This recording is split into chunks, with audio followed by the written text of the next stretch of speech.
Hello everyone, I'm the Army of Otters, and welcome back to another 3 hours of exploring random locations in Fallout 3. Now, many of you requested this kind of video for various purposes, such as working, studying, settlement building in Fallout 4, playing video games, falling asleep to, whatever it might be. I hope you can enjoy this video and use it to whatever purpose you might want. Now, this video is just a compilation of my series, the Unexplored Capital Wasteland, where we go through various locations, exploring their lore, their loot, and other interesting facts and information about them. So I hope you can sit back, relax, pop open an ice-cold Nuka-Cola, and enjoy.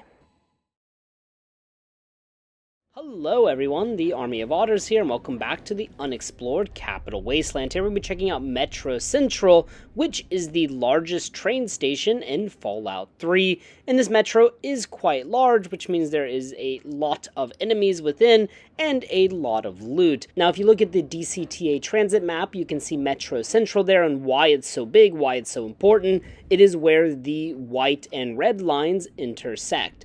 Now, also, it is located on Pennsylvania Avenue, or at least the main entrances, but there's several entrances into this station that allow you access to various parts of DC, but for the sake of this video, we will be using the main entrance on Pennsylvania Avenue. Now, even though I've already cleared out this area, super mutants will continue to respawn in Pennsylvania Avenue, so just always be on the lookout, be prepared for a fight. There's also a diner right behind the sewer entrance that'll have some mutilated bodies and stuff inside and some ammunition, so you can take a look if you want like that. But as we come into the main entrance, we will find these gore bags hanging down. You can loot them if you want. Sometimes they have caps or ammunition inside. For me, there was just about 15 caps in total. Now, as we go into the station here, this ticket booth really surprised me because I never realized there was a door on these ticket booths.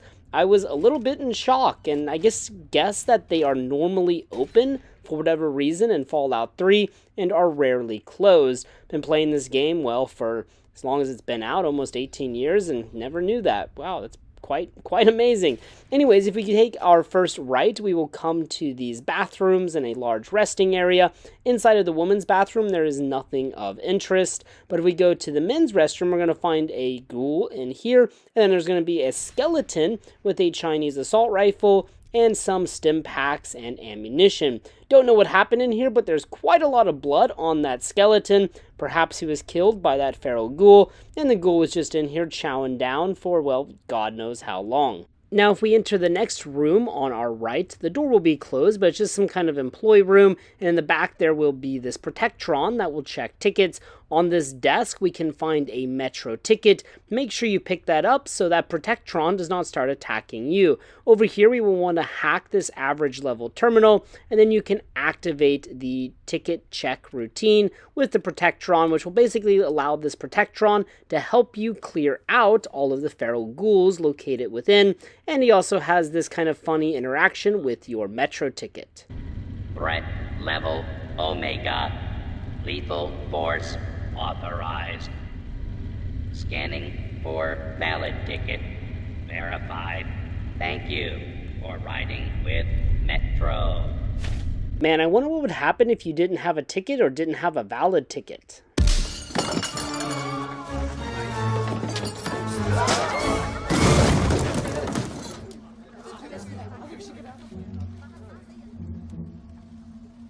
No ticket.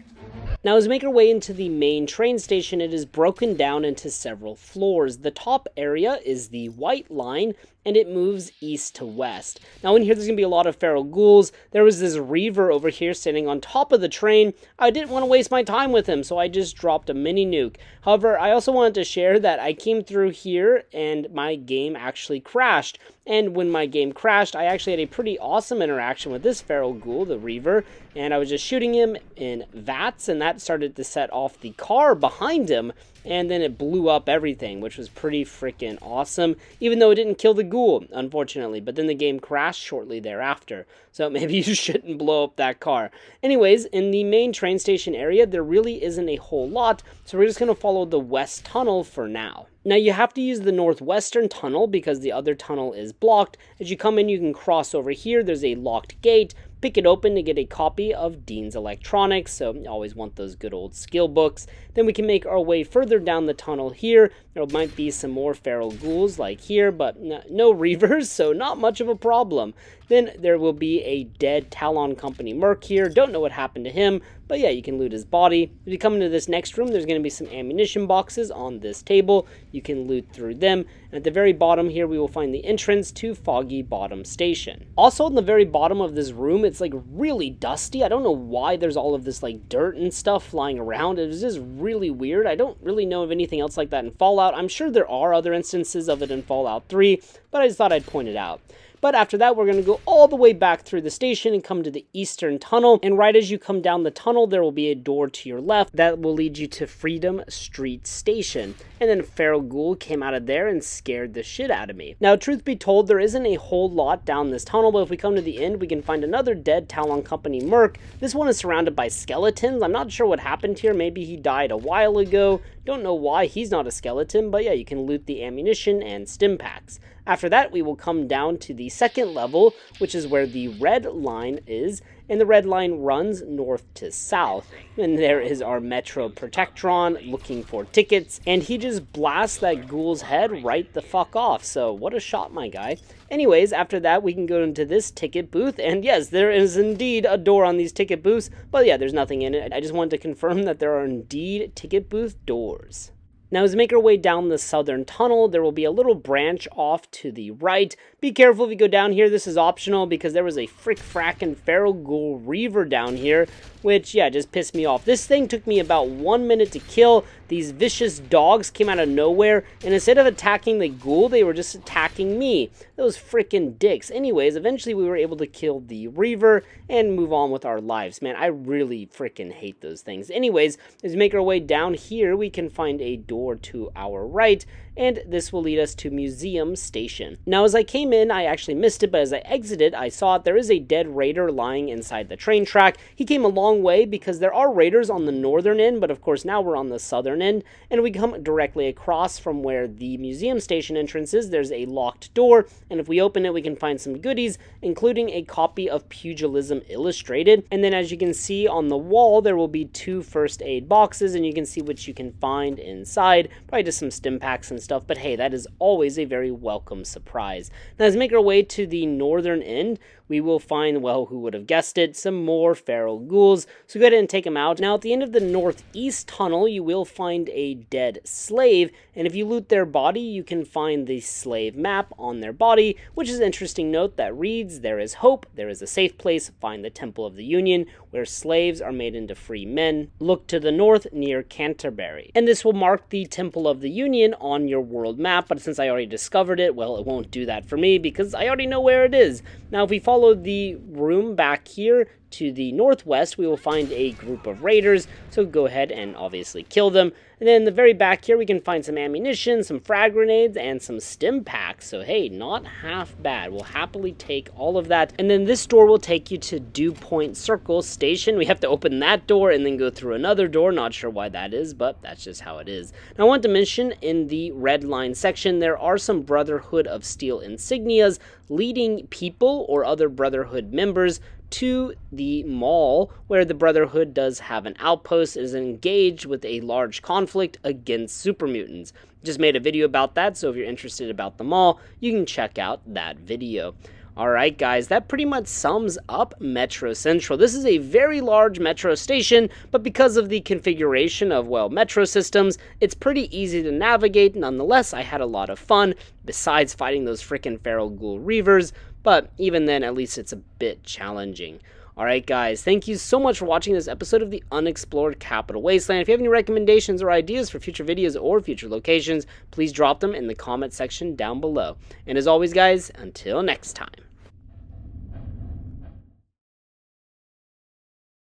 Hello everyone, the Army of Otters here, and welcome to the Unexplored Capital Wasteland. Today we have a special 100th episode, and for that we're going to be taking a look at Fallout 3's largest city, Rivet City. This old pre-war aircraft carrier was dry docked when the bombs fell. Sometime after the apocalypse, the ship drifted away and the bow broke off. It then sat for hundreds of years and just became a rust bucket filled with mirelurks. But eventually, some scientists found it and made a city. In fact, one of the city's original founders is still alive today. For that, you have to go all the way back to when remnants of the Naval Research Institute cleared the mirelurks off this wreck. About 40 years ago. We were looking for new lab space, and this bucket of bolts just happened to have a well-preserved science bay on it. Everything else just grew up around that lab once we got it up and running. The science team was led by one H. Pinkerton. Now, I must admit my bias. I have a lot of nostalgia for Rivet City, and some people in the community are not a big fan of Rivet City because it can be confusing inside, but I do have to say Bethesda really did nail what it feels like to be inside an aircraft carrier. One time I had the privilege to visit the USS Yorktown in South Carolina, and being inside there felt like being inside Rivet City. Now, Rivet City does have a lot of things to offer. The citizens will have dynamic conversations. The city features a Catholic church, which is a rarity in Fallout. It features weddings, a hydroponic lab, a museum, a diverse market, and a bar. It is by far the most successful city in the Capital Wasteland, so let us waste no more time and let's see what we can uncover in Rivet City. Now, I feel like nobody will need this, but here is the location of Rivet City in the far southeastern part of the map, just east of the Jefferson Memorial and near Anacostia Station. Now, just outside the main entrance to Rivet City, you will find Carlos, who is a beggar that really needs water, and if you give him water, he will be very grateful and you will get some positive karma.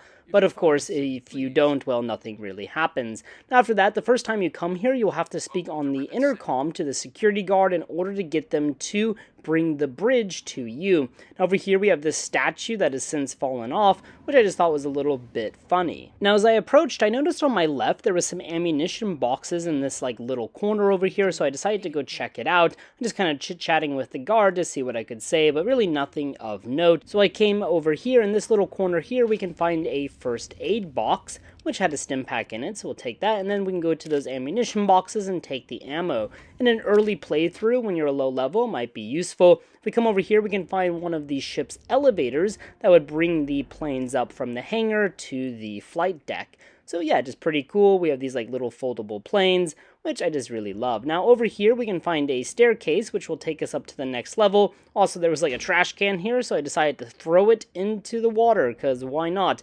But up top, we will immediately find a little baseball court, which is pretty cool. So the citizens like to play baseball and still have some leisure activities. Perhaps they even have baseball teams or something like that. That would be pretty cool. And then there are a ton of planes up here that obviously are not working. But interestingly, the Brotherhood of Steel or the Enclave have really not shown any interest in trying to get them up and running again. Don't know how difficult that would be, but it just seems like they might be interested in some of these planes. But obviously the scientists too might be using some of the components. Now if we come to the front section or the bow section of the ship, we can find where the ship kind of split itself in half. Not really half, just the bow fell off, and then a bunch of these planes also fell into the water. But the flight deck offers some very beautiful views of the Capital Wasteland, and usually you will find residents of Rivet City up here getting some fresh air, which, as we will find out later, is very important. After that, we'll make our way down to Rivet City. At the entrance, you can either go to the stairwell or directly into the market. So for now, we will head into the market. Now, right off the bat, we found Tammy Hargrave, who is a single mother, and also appears to be a very bad mother. She drinks all the time, and she believes her son was just born bad, and if you try to say anything otherwise, well, she will get angry at you. Now here we have Harkness, who is the head of Rivet City security and on the city council. Harkness is a very important character for the Replicated Man, which we will be going into later in this episode. But for now, Harkness is quite the capable fighter, and he is responsible for Rivet City's security. Now, the first shop on the left is Flak and Shrapnel's, owned by, well, none other than Flak and Shrapnel. Here is Flak, who's actually a pretty chill and relaxed dude. His partner, however, Shrapnel, is an absolute dick, as we will see later. but Flack is pretty cool, and he will sell us weapons, and this is a vendor I use a lot because they often stock mini nukes. Now, Flack also indicates to us that Rivet City is a pretty safe place. He trusts that nobody will try and steal his guns or try to kill him. Now, something else worth noting is during the quest Wasteland Survival Guide, you have a pretty hard task here in Rivet City, and that's uncovering Rivet City's history. So we will go around and ask residents if they know anything, but for the most part, residents don't know anything, or they will lie, or just make something up. So yeah, it can be very difficult, but we will find Rivet City's most accurate history. Now, I saw this lady walking by, Mei Wong, and if you talk to her, she's a bit paranoid, and that's because she's an escaped slave. And there is a slaver in Rivet City named Sister, and she's afraid that Sister wants to take her back to Paradise Falls. However, the real reason Sister is here is for the quest Replicated Man, looking for an escaped synth. Now, you can choose to help Mei Wong by giving her 25 caps so she can buy a weapon to defend herself, or you can also bring her back as a slave to Paradise Falls if you are an evil prick. I just gave her the 25 caps, and then she will tell you where the Temple of the Union is, but since I already found it, it doesn't affect me, and you will get some positive karma. Also, right by the entrance to the market, there is a workbench, and there's a bottle cap mine that we can take, but unfortunately, we have to steal it. Here is Brock. We'll talk about Brock a little bit later, but basically he is the bouncer for the bar in Rivet City. And then over here we have a gnome that sits up on this vent that kind of watches over the entire market, and I just thought it was freaking awesome. Now, if we come over to Potomac Attire, we can find Bannon, who is a bit of an arrogant prick, and there's an interesting unmarked quest with him if you ask him about his seat on the city council. Basically, there are 3 seats on the city council, which is the governing body of Rivet City. One from the group of scientists, one from the merchants, and one from security. So Bannon here is representing the other merchants in Rivet City. But one of the other merchants, Seagrave Holmes, wants to unseat Bannon from his position because he thinks Bannon is abusing his position just to make himself more profitable, and he doesn't really care about other people. And this unmarked quest, which is called Council Seat, has a lot of moral questions, and I don't know if there is actually a right answer, but we will complete it towards the end of the video.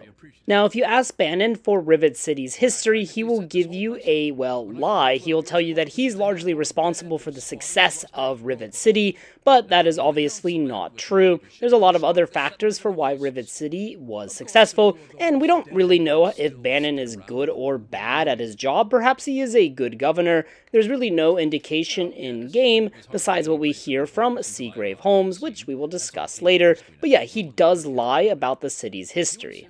Now, in the next stall, we have Cindy Cantelli, who is the co-owner of a Quick Fix along with her husband, Polly. However, Polly is a bit of a drug addict and will try and steal supplies from the shop in order to get a high. So Cindy pretty much runs the shop by herself, trying to make sure her husband doesn't take any of the stock. But we will be talking a lot more about her and her husband later in the video. Now, over here, we have Gary's Galley, which is Rivet City's restaurant run by, well, as you would guess, Gary and his daughter Angela, and they will give you food and drinks if you ask them to see the menu, and apparently his Mirelurk cakes are pretty good, although I can't say for myself. Now, if you ask Gary about Rivet City's history, he'll give you a pretty honest answer that he doesn't know much, but he knows that getting the hydroponics bay working was very important, which of course provided Rivet City's people with a fresh source of food and allowed them to live on the ship more permanently. Now, over here, eating, we could also find James Hargrave, who is the son of Tammy, and yeah, we can find that he is a brat, and he acts very similarly, though, to his mother. So yeah, maybe it's not his fault. It's, well, his mom's fault. If you ask him about Rivet City's history, he'll say it's just a really big boat, and he'll also tell you that apparently his dad built it in order to fight off the Mirelurks, and apparently his mom is like the Mirelurk queen. Of course, that is, well, not true. Now, if you talk to him about his mother, he will get really angry at you, and if you pass a speech check, you can actually convince James to run away from Rivet City, to run away from home. This will cause him and his friend CJ to run out from Rivet City and to take up camp near Anacostia Station, if they don't get caught by security when leaving. However, if you just follow him and kind of get in the way of him and security, well, they won't stop him, so I just decided to go ahead and follow him. Of course, if you do this, you will be losing karma. Now, it's also important to note note that just outside Rivet City, you can find a lot of caravans making stops here. Obviously, it's a major city, so it makes sense that caravans will come here, and you can also buy stuff from them, not just from the marketplace. Now, at Anacostia Crossing, James and CJ will just kind of sit there, and I was waiting for CJ to come up, but for some reason, she just got lost and never showed up. Now, as I was waiting for CJ to come on over, Lucky here showed up, who is an arms merchant that will sell a lot of weapons and ammunition, so if you're looking for some ammo, this can be a good way to get some, obviously along with other ammunition or weapons dealers in Fallout 3, but CJ never showed up, and I waited for a few days, so I don't know what happened. I'm sure her pathing kind of just got messed up, so I decided to go back into the city and see if she would show up a few days later. Now, heading back to Gary's Galley, we can find Angela, who is Gary's daughter, and she's quite interesting. So through dialogue, we can learn that the men of Rivet City are actually, well, pretty wholesome. However, the one man that she wants to flirt with, Diego, does not return her advances. And we can learn further that Diego is committed to the church, and since it is a Catholic church, he cannot have a wife or any kind of love. So yeah, he's choosing the church over her, which makes her quite sad. However, we learn that if she has some ant pheromones, she might be able to change his mind. Now, this quest is a little bit, well, questionable, because she's essentially drugging him in order to make him fall in love with her, but hey, we'll go along with it. Now over here we can also find Ted Strayer, who is a recent arrival in Rivet City and appears to have some chem and alcohol problems, but yeah, he seems nice enough and we can chill out with him. Now behind him is Shrapnel, and he's the co-owner of Flak and Shrapnel's, the gun shop, and he is very different from his business partner, kind of rude and just doesn't care much, just seems like he's in it for the money. Now here we can find Vera Weatherly, and I talked about her in my previous video about Grey Ditch, because during the Grey Ditch quest, you have to help Brian Wilkes, who has recently been orphaned. After you complete the quest though, you can help Brian live with his aunt here in Rivet City. Now she also owns the hotel here, and she knows a lot of the gossip and stuff going on around town. Now Brian Wilkes here, like I said, he's essential to the quest to those. He will approach you and ask you for help. Unfortunately though, his father was killed by the fire ants in Grey Ditch. Now another very important character here is Victoria Watts, and actually this is how I started the quest, Replicated Man. She just approached me randomly in the wasteland and told me to stop asking questions around Rivet City regarding an escaped synth. And basically she's going to give you a component and tell you to give it to Dr. Zimmerman, who is the scientist in Rivet City that is looking for the escaped synth, and tells us not to ask any more questions and to go away. Now you can listen to her, you will get positive karma, however you will not get the best reward possible. So while she's well intentioned and she is a member of the railroad, she does not give the best reward possible for completing the Replicated Man, so we won't follow her path directly. Now if we follow the door on this second level, this will take us to the upper deck, and there are some class divisions amongst the residents of Rivet City. The upper deck is home to, well, wealthier residents, and the lower deck is home to the more poor residents. And apparently this divide used to be much more controversial, but thankfully Chief Harkness was able to resolve a lot of the differences and get rid of the Mirelurk attacks on the lower deck. Now also on the upper deck we can find the Weatherly Hotel. If you buy a room, it's supposed to only be good for one day, but oftentimes that room will be good, well, for forever because of a script glitch within Fallout 3. And if you buy the room from both Mr. Buckingham, the robot, and Vera, then it almost always glitches out the script and gives you the room permanently, which means you can store items and stuff in it and use it as player housing. Now also in the Weatherly we can find Sister, who is this large man here, who is of course a slaver that works for Eulogy Jones, and if you ask him why is he called Sister, he gets really angry, and he says you're lucky there's security here, otherwise, well, I might kick your ass or maybe kill your ass. And if you ask him about the runaway synth, he will give you some information, but basically he hasn't found anything about the synth, and he's still looking for him, and apparently Eulogy Jones and Mr. Zimmerman are all in cahoots trying to find this synth together. Now as we come down the hall, we can find the Rivet City Clinic and Dr. Preston, who's a pretty well good-meaning doctor, but we can learn a lot of interesting things in here. Now if you ask him for some chems, he will drop a little Easter egg when he says this. I'm a doctor, not a dealer. I'll fix you as best I can if you're hurt. Now, this is a famous line from Star Trek from the character Dr. Leonard McCoy, who said, "I'm a doctor, not a bricklayer," and eventually he would change this line up a bit, saying not insert whatever you want. Now, if we go to Dr. Preston's terminal, we can find some very interesting things about Rivet City, but unfortunately we have to hack it, which means we're going to lose karma. Now, if we go to patient files, we can find some just pretty standard stuff. We learn that, like, Paulie Contelli might be treatable with his addiction, but it would take a lot of resources that the doctor at this point in time just cannot waste. And then we learn that Seagrave Holmes has red lung because of all the time he spends repairing things below deck, and that he needs to go outside more.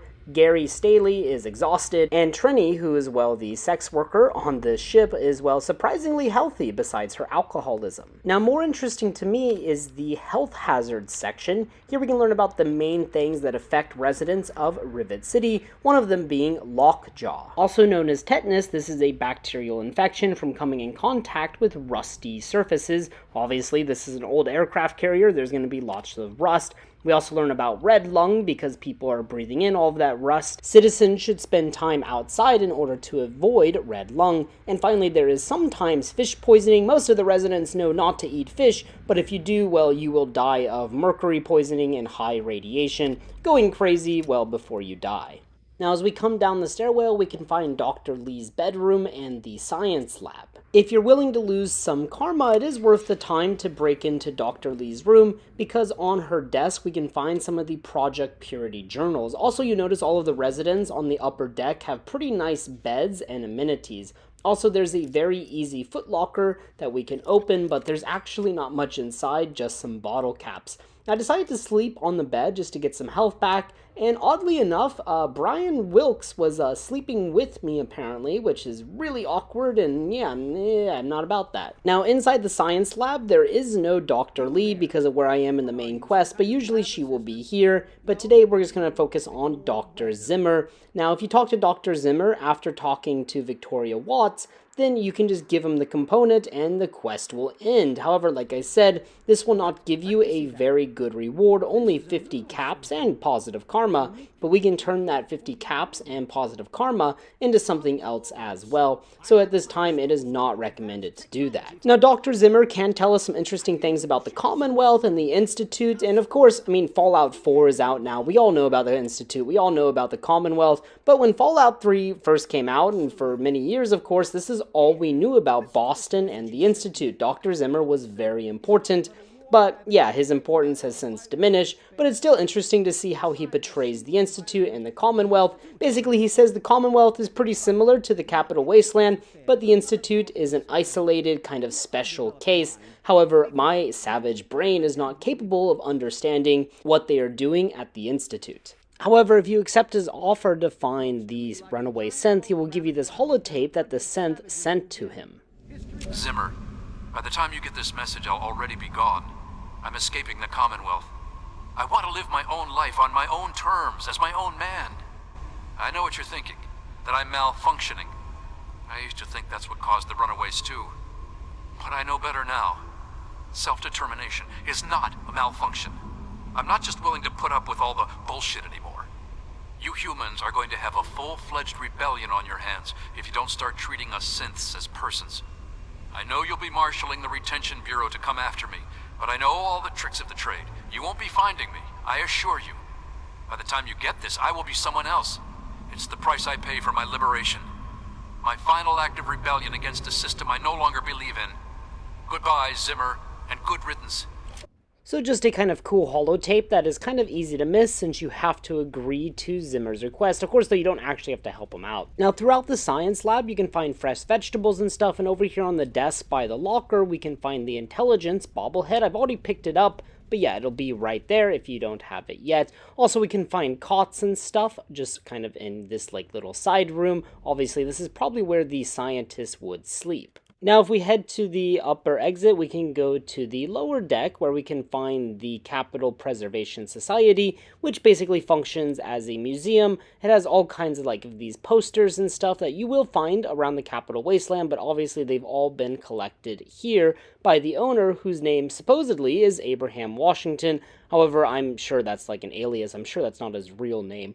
But he's been collecting all kinds of things. Now, I want to mention on the wall, there are important documents to American history. However, 3 frames are empty the first time you come here, but you can put documents in those 3 frames, which we will talk about here in a bit. But also I want to mention Paulie Cantelli, who is the chem addict and has a lot of problems. Now, for the most part, there's not much we can do with him. However, if you give him some psycho, it is pretty tragic and you will lose karma for this, so I just dropped a save because I did not want this to be permanent. But if you give him some psycho, he will happily accept it, and then he's going to walk to a storage closet after he has this conversation with Washington. So yeah, I'll just get through that. But basically, when you give him the psycho, he's going to go to the storage closet, he's going to take the psycho, and he is going to overdose. He is going to die, which is quite tragic. But actually, this is kind of harsh, his wife doesn't care. In fact, she seems happy that he is dead. And while, yeah, he was a big problem, that just seems very cruel. And also, apparently, she has a crush on Bannon, just maybe because Bannon is rich and successful, even though he's a jerk. But yeah, Paulie will die, but I just decided to reload the save because I don't want that outcome. It just seems evil. Now, moving on to Abraham Washington, he will ask the player character to find the Declaration of Independence and to bring it back to him so he can put it in his collection and keep it safe. We have to go to the National Archives for this, and we will be doing that at the end of the video because this is actually one of my more favorite quests in the entire game, so I was really excited to do this. And yeah, the name of the quest is Stealing Independence, and if you haven't realized already, this is a reference to the 2004 film National Treasure, which at least the first half of the movie is about stealing the Declaration of Independence. Of course, in the movie though, there's like a secret map on the back of the Declaration. Of course, in Fallout, we don't have that. Now, also, as I was going around, I found Henry Young, who is the father of CJ, and apparently now CJ was missing, so I got my hopes up that she actually ran off with James. And also, when this happens, all of the guards will also ask you if you've seen CJ Young. Of course, you kind of might know what happened because you talked to James, but there's no dialogue option for that. And they all kind of do this pleading animation with their hands, which I think is kind of funny. But we will go check on CJ and James here in a second. For now, I also want to point out there is a common room in Rivet City. There is like this broken terminal, so it's pretty worthless. There's a lot of cots and stuff, but the only person I can ever find using this space is May Wong here in the back. But obviously in the lore, Rivet City would be a lot bigger, but obviously the devs in 2008 on this freaking engine only could do so much to make it come to life, but I think they did a fairly good job. Also, we just have this like abandoned room with dust and some junk inside of it. Not sure why it's here, but yeah, perhaps one day a future resident will live in there. Then if we come down here, we can find the Church of St. Monica with Father Clifford, and he is the head of this church. In the back, there is a podium with a holotape, but the holotape doesn't have anything on it, so it's pretty worthless. And then we can talk to Father Clifford. If you need to get your karma up, this is a good way to do it because you can give the church donations, which will raise your karma. So yeah, if you have negative karma or neutral karma and you want to get it up, this is one way to do it. It's also worth mentioning that Saint Monica is the patron saint of lost children, which I think is kind of poetic or just symbolic of the Fallout universe because everybody's kind of a lost child in the post-apocalypse. Now, also in the church, you will often find Diego, who is an acolyte, and he is aiming to become a priest, and this is the man that Angela has a crush on. And again, in that quest, it is kind of, well, morally questionable when you use the ant pheromones in order to get them together, but you do receive positive karma for doing that, and I just kind of want to have a wedding, so I decided to go through with the quest. But yeah, drugging somebody to make them like you is, well, yeah, not highly recommended, even if for some reason Todd Howard thinks it's a good thing. And unfortunately for our good friend Diego, he seems very committed to the church, and he seems very happy here, and like this is what he wants. But yeah, no free will for you, buddy. After this, I came into the stairwell section of the ship, and this pretty much acts as a way to access every deck of the ship pretty quickly. And on the top floor, we have the bridge tower. This is mainly for security. You will find the security guards up here sleeping and just talking and stuff like that. Now, while I was making my way through here, I was able to talk to one of the guards, and I suspect it's because I was talking to Dr. Zimmer. But basically, I had the dialogue option now to ask about a man named Pinkerton, and the security guard basically says that he's a ghost in the bow of the ship, or that he haunts the bow of the ship, which gives you a big clue as to where Pinkerton is. There's also several doors that'll take you outside, and outside you can find things like lunch boxes and stuff. Maybe some residents brought their lunch up here, and for some reason they forgot their lunch box, but maybe a romantic little lunch. And if we go up to the higher floor, we can find Private Jones, who will guard the armory. And inside of the armory, we can find the schematics for the rocket launcher, so you probably want to get in there unless you take the perk that gives you all the schematics. Now, you can lie to Private Jones and tell him there's a fire on the flight deck, and he will leave, but I say not to do that just because I didn't know if there would be a negative consequence for doing that. But again, there is a balcony area, and you can get a good view of the flight deck and some of the destroyed buildings on the other side of the water. And on the other side here, there is an ammunition box, but yeah, nothing really special out here besides some beautiful views. Now, also on this top floor, there is this very easy locked security terminal, which apparently is not illegal to hack, so I went ahead and hacked it just to see what there is, and we can find some of the incidents or crimes going on, like an incident between Brock and Sister. They also talk about the Mirelurks on the bow of the ship, but there's not really much they can do about it, and they just wish everyone would stop bitching about it.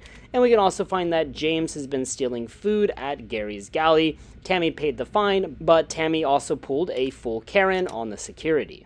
And from here, I decided to use a stealth boy in order to break into the armory, which is a very hard lock. So if you don't have 100 lockpick, you can get the key from Harkness or Lana Danvers, but I decided to pick it for the XP. Now, there are some ammunition boxes and stuff in here that are locked, so you will have to pick those. I don't know why some of them are considered stealing and some of them are not. Now, I had a really funny interaction here because of that stealth boy. I got close to the turret trying to take the schematics. The turret started to attack me. For some reason, though, Private Jones was initially hostile to me, but he stopped being hostile after a few seconds and was only hostile to Dogmeat.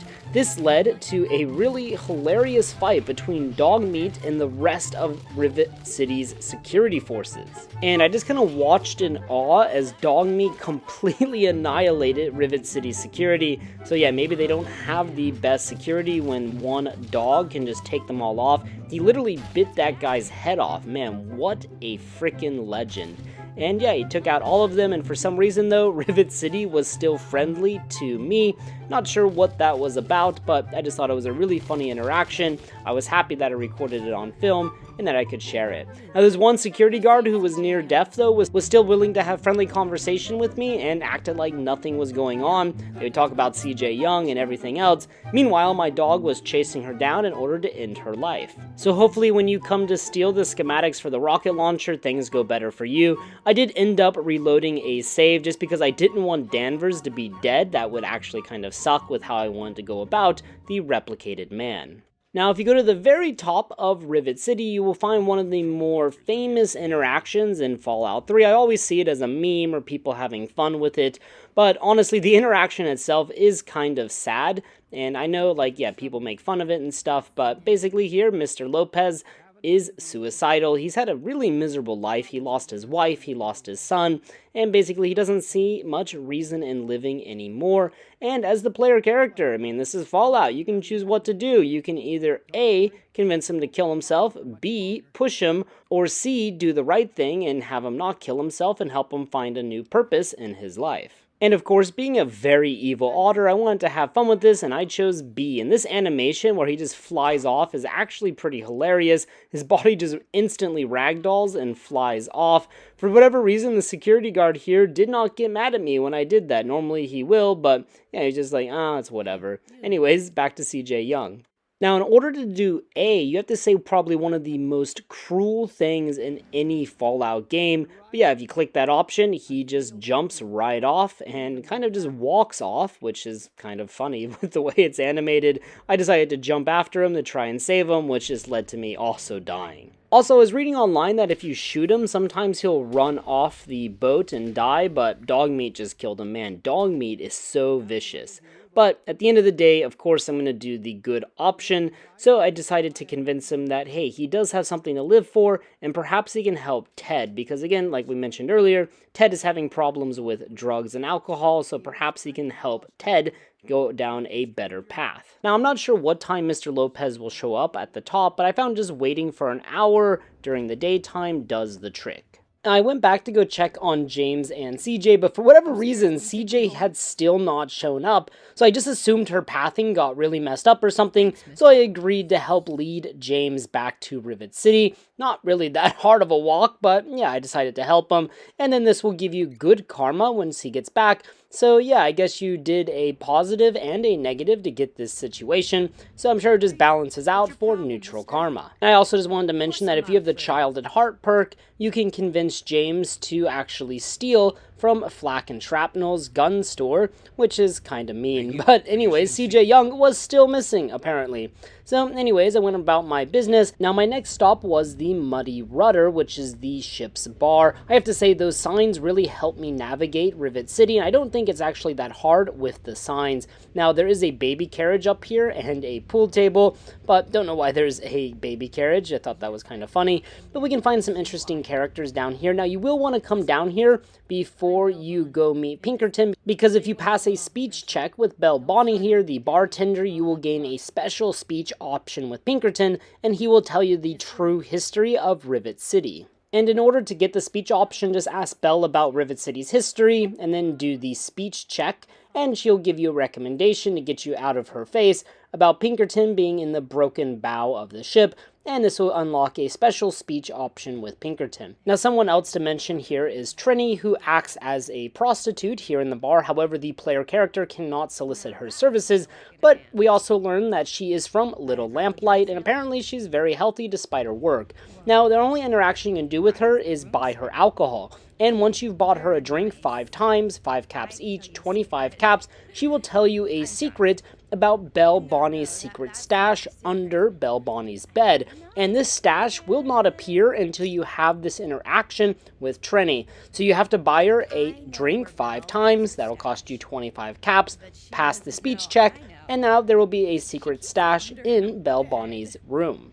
And last, the other character you're going to find around the Muddy Rudder here is Brock, who acts as the bouncer for the Muddy Rudder. Honestly, there's not a whole lot going on with him, but yeah, he's obviously very important. Now, him, Bonnie, and Trini all sleep in the same room, which is a little bit awkward, but if we come in, the first bunk on the left is Bonnie's bed, and then we can steal the stuff in there. We can actually just take a lot of it, but Bonnie's stash, we actually have to pick the lock, so make sure you are hidden. You can pick it, and inside is only 30 caps. So yeah, you get 5 caps for getting that girl drunk. So I don't know if it's really worth it, but an interesting interaction nonetheless. And after that, I decided to go finally meet Mr. Pinkerton and go check out the bow section of the ship. So in order to do that, we're gonna have to leave and go down here by the Jefferson Memorial. Now you don't actually have to go this far. However, I wanted to check out the very front section of the bow because it's a place I never really explored before in any of my playthroughs of Fallout 3. And truth be told, there is not a whole lot over here.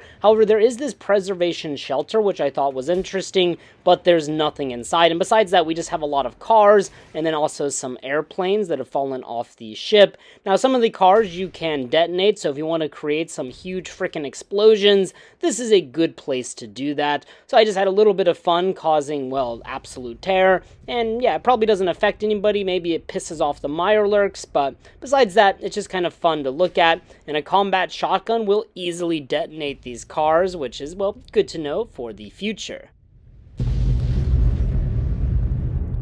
Now, if you have 100 lockpick, you can just come in through the front entrance. However, if you don't have 100, you're going to have to go underneath the water and swim up the bow. That way, I will show that entrance as I exit the bow section, but I just went in through the front just for the, well, sake of knowing where the heck I am. Now, there's really only 2 floors, the bottom floor and the top floor. On the bottom floor, you're going to find some Mirelurks that will be leveled to your level. For me, there was 2 Mirelurk Kings, so I just got rid of them. Honestly, Mirelurk Kings are pretty easy to fight. I honestly think they're easier than Hunters, because a lot of times their like NPC or AI just glitches out. But on the second level, there's going to be a lot of traps. You have these rigged shotguns. Also on the second floor, the air is full of gas, so do be careful. There is an armed frag mine on the table, but we can find some mine boxes, some stim packs, stuff like that. Be careful as you enter this next section, or else you'll end up like me.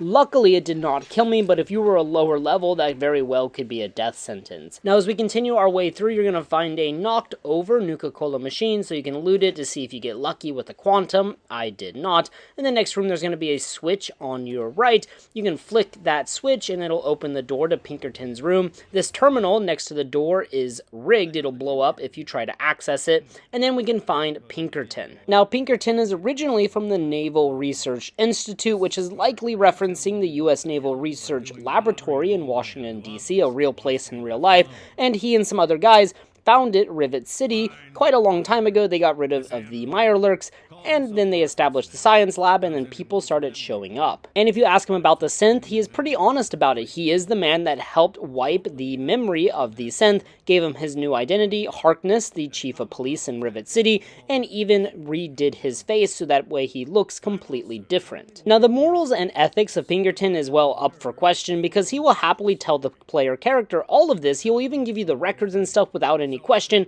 He doesn't really seem to care about Harkness. He only did it for, well, to one-up Dr. Lee. He hates Madison Lee with a passion, and he doesn't really care about Sense or the Institute or the Railroad. He really appears to be in it only for the knowledge and to, well, piss off Dr. Lee. Now, you want to keep questioning him until he gives you the recall code for A321 or Harkness. This way you can get Harkness's memories back, and Harkness will give you a reward for keeping the secret safe with him, but also returning his memories to him. And additionally, Pinkerton can, well, reconstruct your face. So if you're not happy with the way your character looks, Harkness can rearrange it for you, and you can change your player's model. So that's pretty useful. If you made your playthrough a long time ago and you're not happy with how you look, you can completely reset it and redo it, which is of course nice for many players. Now, like I said, if you ask him about the history of Rivet City, he pretty much says that he will not help you. He doesn't really care about those backstabbers up top.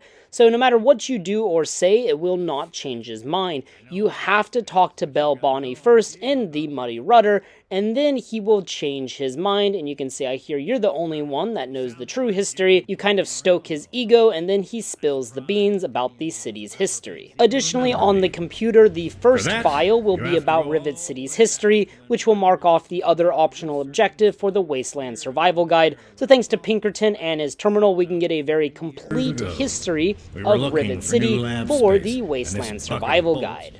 Now, Pinkerton's terminal is near this operating table with a skeleton on it. I have no clue why that is there. It's kind of creepy. But anyways, we can find the founder's log along with the Android logs, and we can also find the before and after pictures of Harkness, which is quite interesting, and well, in my opinion. Now, you can obviously go through these logs. It just talks about what he did on the synth and how he kind of redid his memory. He stole the memory from Vault 112, which I thought was kind of interesting. And of course we have the pictures. Now there is a lot of loot in here. One of them is this big book of science right here on the table.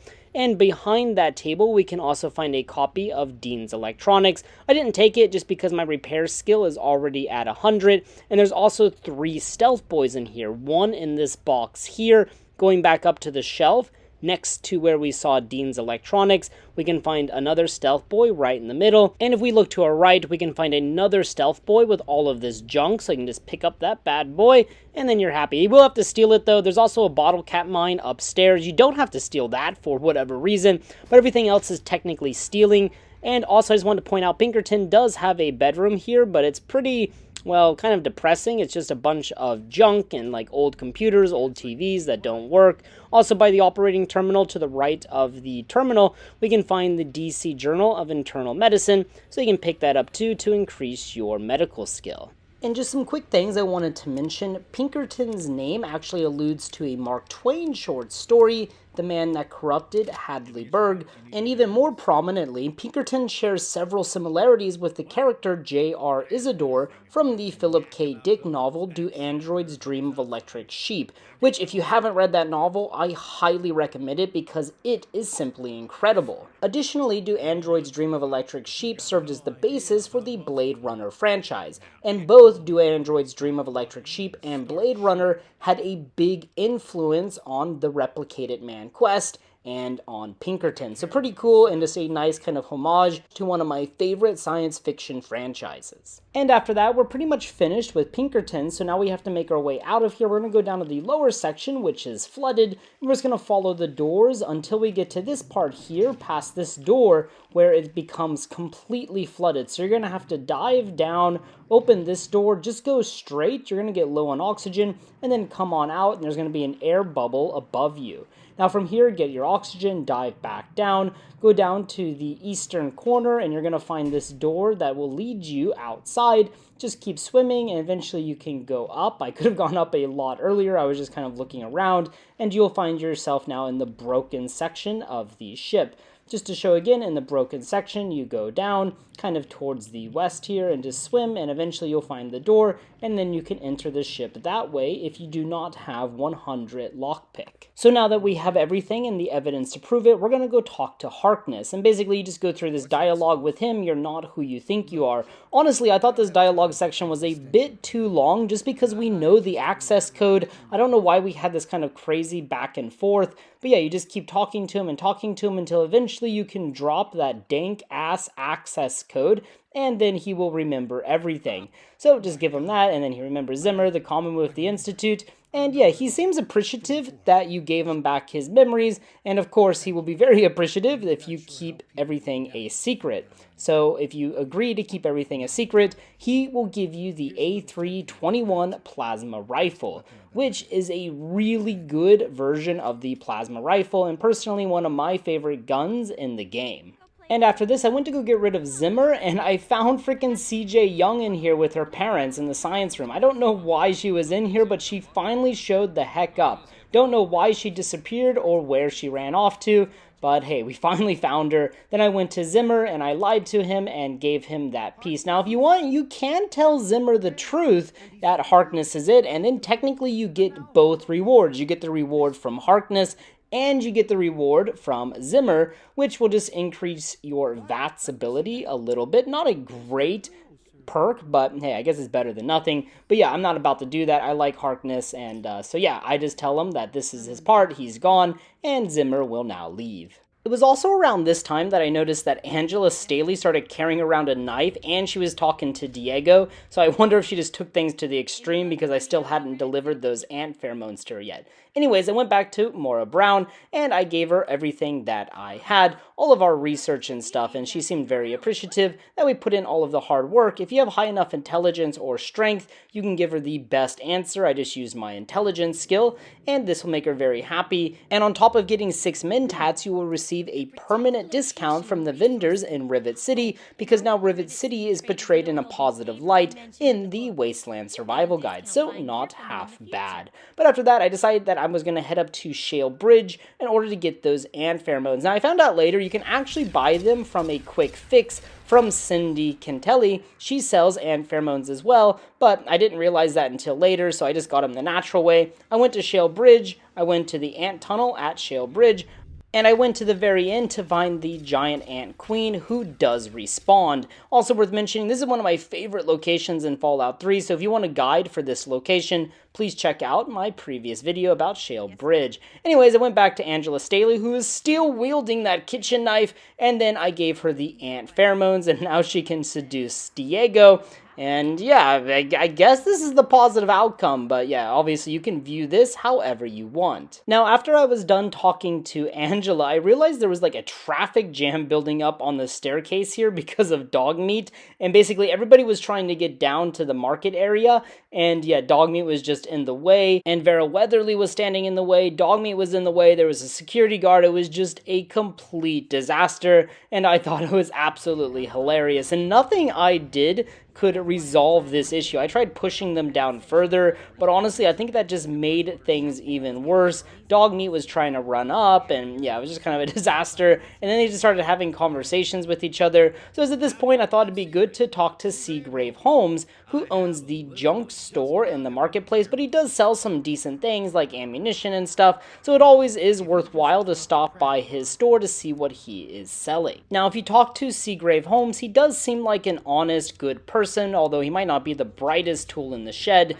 but we'll talk more about him later because he does have a pretty dark secret that is definitely worth mentioning for the quest, Council Seat. But basically, I could not get them unstuck, so I ended up just reloading the save, and when I came up here after talking to Angela again, I found Father Clifford just going full Jesus mode. Maybe I should start believing in his religion, because man, he was just floating across the floor. So I went to the church to see what was happening, and yeah, everybody was in here ready for his sermon, but he was not in there, so I went back to the storage closet, and lo and behold, he was gone. He had teleported all the way back to the church. I went there and yeah, indeed, he was there preaching. And this is a pretty cool little thing about Rivet City. A lot of the residents will come in here every Sunday morning to listen to his sermon, to listen to Father Clifford. However, I found a lot of the residents don't actually listen. They just take this time to mingle amongst each other. So yeah, I don't know if they're in here for like religious reasons or social reasons.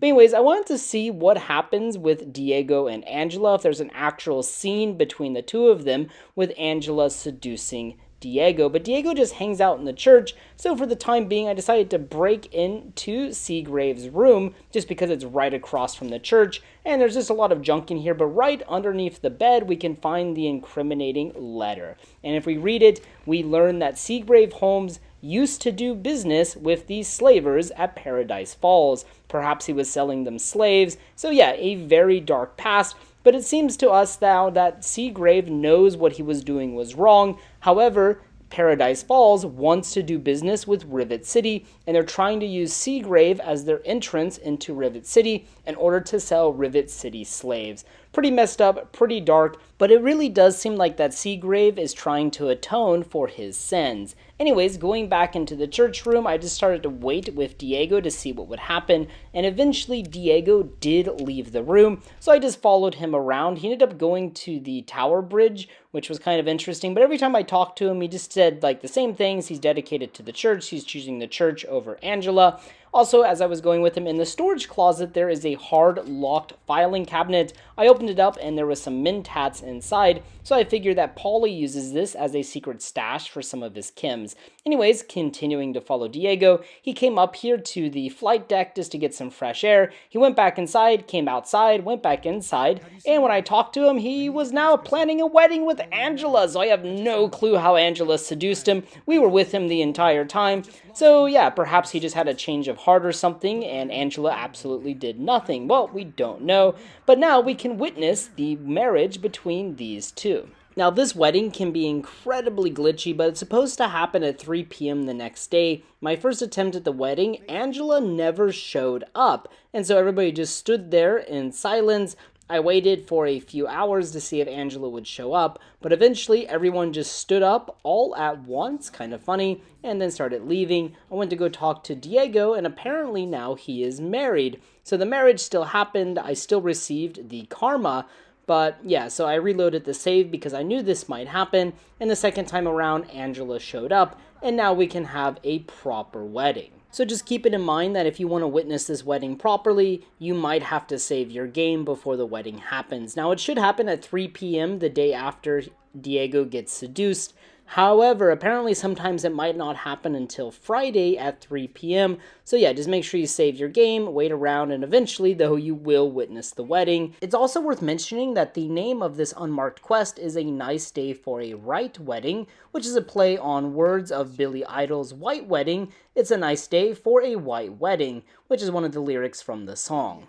Now, moving on to the quest Council Seat, we will now talk with Seagrave Holmes and confront him about the incriminating letter, and he tells us what we already know, that he is not dealing with these slavers, at least anymore. And from here you have two options. You can either help Bannon or you can help Seagrave, and honestly, both are not very good. Bannon seems like a selfish prick that is just trying to make himself more profitable. And Seagrave has a very troubled past and is not really fit for leadership. And also, I don't think he's that smart. So we have to go to Commander Danvers anyway and my heart told me to help Seagrave. And I'm sure most players will not do this because if you help Bannon, he will give you the schematics for the Deathclaw Gauntlet, which is pretty damn good, whereas Seagrave only gives you a 10% discount at his store, but Bannon will also give you a 10% discount at his store. So I am sure that most players will accept Bannon because, well, he gives them a very valuable schematic. The only alternative to get that schematic would to take the Warmonger perk at level 26, which grants you all of the schematics in the game. Also, I never realized this before, but Harkness will actually step down from his role as the head of security and give it to Danvers after the quest Replicated Man if you give his memories back. Anyways, going on to Seagrave, he will be very happy that we did not blackmail him or turn him in with that letter, and Bannon will be incredibly pissed at us and that they're going to probably censure him, so yeah, he's really angry. He says, though, that he cannot ban us from his shop. However, he will now charge us more in order to buy his stuff, but yeah, honestly, his selection is not that great anyway. And with that, it was time to embark on one more quest. I'm gonna steal the Declaration of Independence. And that brings us here to the National Archives. Now, this will be a story for another day, but I did just want to quickly show me getting the Declaration of Independence and showing the rewards and how it changes the museum in Rivet City. So we go to the National Archive building, and immediately as we enter, the rotunda looks pretty freaking amazing. At least it looks very similar to how it looked in the movie, so I imagine it's somewhat similar to real life. Now as we go through, we're going to find Sydney, who has also been hired by Abraham Washington to retrieve the Declaration of Independence. Now we're going to quickly realize that the National Archives is overrun with super mutants, so you're going to have to fight your way through. Now as you make your way through, if you go through every last section, you're also going to find the Bill of Rights, which is pretty nifty, and then you're also going to find a copy of the Magna Carta, which is also pretty nifty. But after fighting our way through the National Archives, eventually we will secure the Declaration of Independence. And with that, we will go back to Rivet City and return to Abraham Washington, and then we will give him all of the documents that we secured, including the Bill of Rights and the copy of the Magna Carta. He will give us some bottle caps for each document, and you can also talk him up to a little bit more caps if you want, just to maximize the amount of reward that you get from him. But he is very proud of the player character, and he tells us now that we will forever be remembered in American history for retrieving this legendary document, which sounds, I guess, good enough for me. Now, if we go into the actual museum now, we will find that the 3 empty frames from earlier are now filled with the documents that we recovered, which is pretty darn cool. Also worth noting, there is a terminal next to all of these frames that will tell you a brief history about all of the documents that Mr. Washington has collected. Now that pretty much covers everything, but there's still a few secrets left around Rivet City that I wanted to talk about. One is that Christy Young will moan and talk in her sleep, and it's not happy. It seems like she has a very traumatic past experience, perhaps with raiders, perhaps with super mutants, who knows, but take a listen.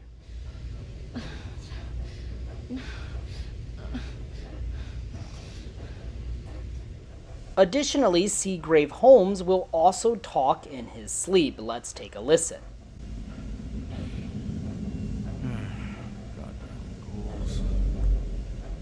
It seems like Seagrave says goddamn ghouls, so it seems like he might have a bad experience with ghouls, or perhaps he also hates ghouls just in general, so that means he probably should go live at Tenpenny Tower. Now, I know I mentioned it before, but I just want to mention it again. It's pretty cool. Oftentimes you will find a lot of the residents of Rivet City out on the flight deck to get some fresh air, as per the doctor's orders, in order to try and prevent red lung. Just a really cool detail in their everyday pathing. Additionally, on the flight deck, if you look through some of the texture, you can actually see through the ship, and it looks quite glitchy down there. You can see through a lot of the ship, and, well, it's all fake. Now, if we go over to where we found those ammunition boxes near the entrance, there's actually a glitch to get outside, to get inside of Rivet City. So in here, we can just get some of those Dr. Bosch vibes going, and yeah, it looks very weird, but truth be told, there's not a whole lot we can do in this like little glitched out area. We can swim around, get some radiation poisoning. If we go to the southwest, we can jump up on these rocks, and then we are stuck here, so we have to fast travel out of here. But just a cool little glitch that seems to have been forgotten in the annals of the internet. And finally, I want to go back to Carlos and give our boy Carlos a bottle of water. That way, well, maybe he will live a little bit longer. So here you go, Sir Carlos. Here is your purified water. It is very precious in the Capital Wasteland, and unfortunately, I don't have any more. And before we end, I just wanted to share this concept art from Craig Mullins, which just looks absolutely incredible, and I hope one day Fallout 3 does get a remaster and that Rivet City looks a bit better. Obviously, it looks fine considering this is 2008, but yeah, we all hope one day it'll look, a bit better in a remaster. That would be freaking awesome. Anyways, guys, thank you so much for watching this episode of the Unexplored Capital Wasteland. Let me know what you guys think of Rivet City. What are your favorite quests here? Who are your favorite characters? What do you do when you go here? I would be very interested to know in the comment section down below. Thank you guys so much for watching this video. It really is amazing that I have so many people that love my videos. So if you comment, subscribe, that really helps out the channel and it means a lot to me. Thank you guys again, and as always, until next time.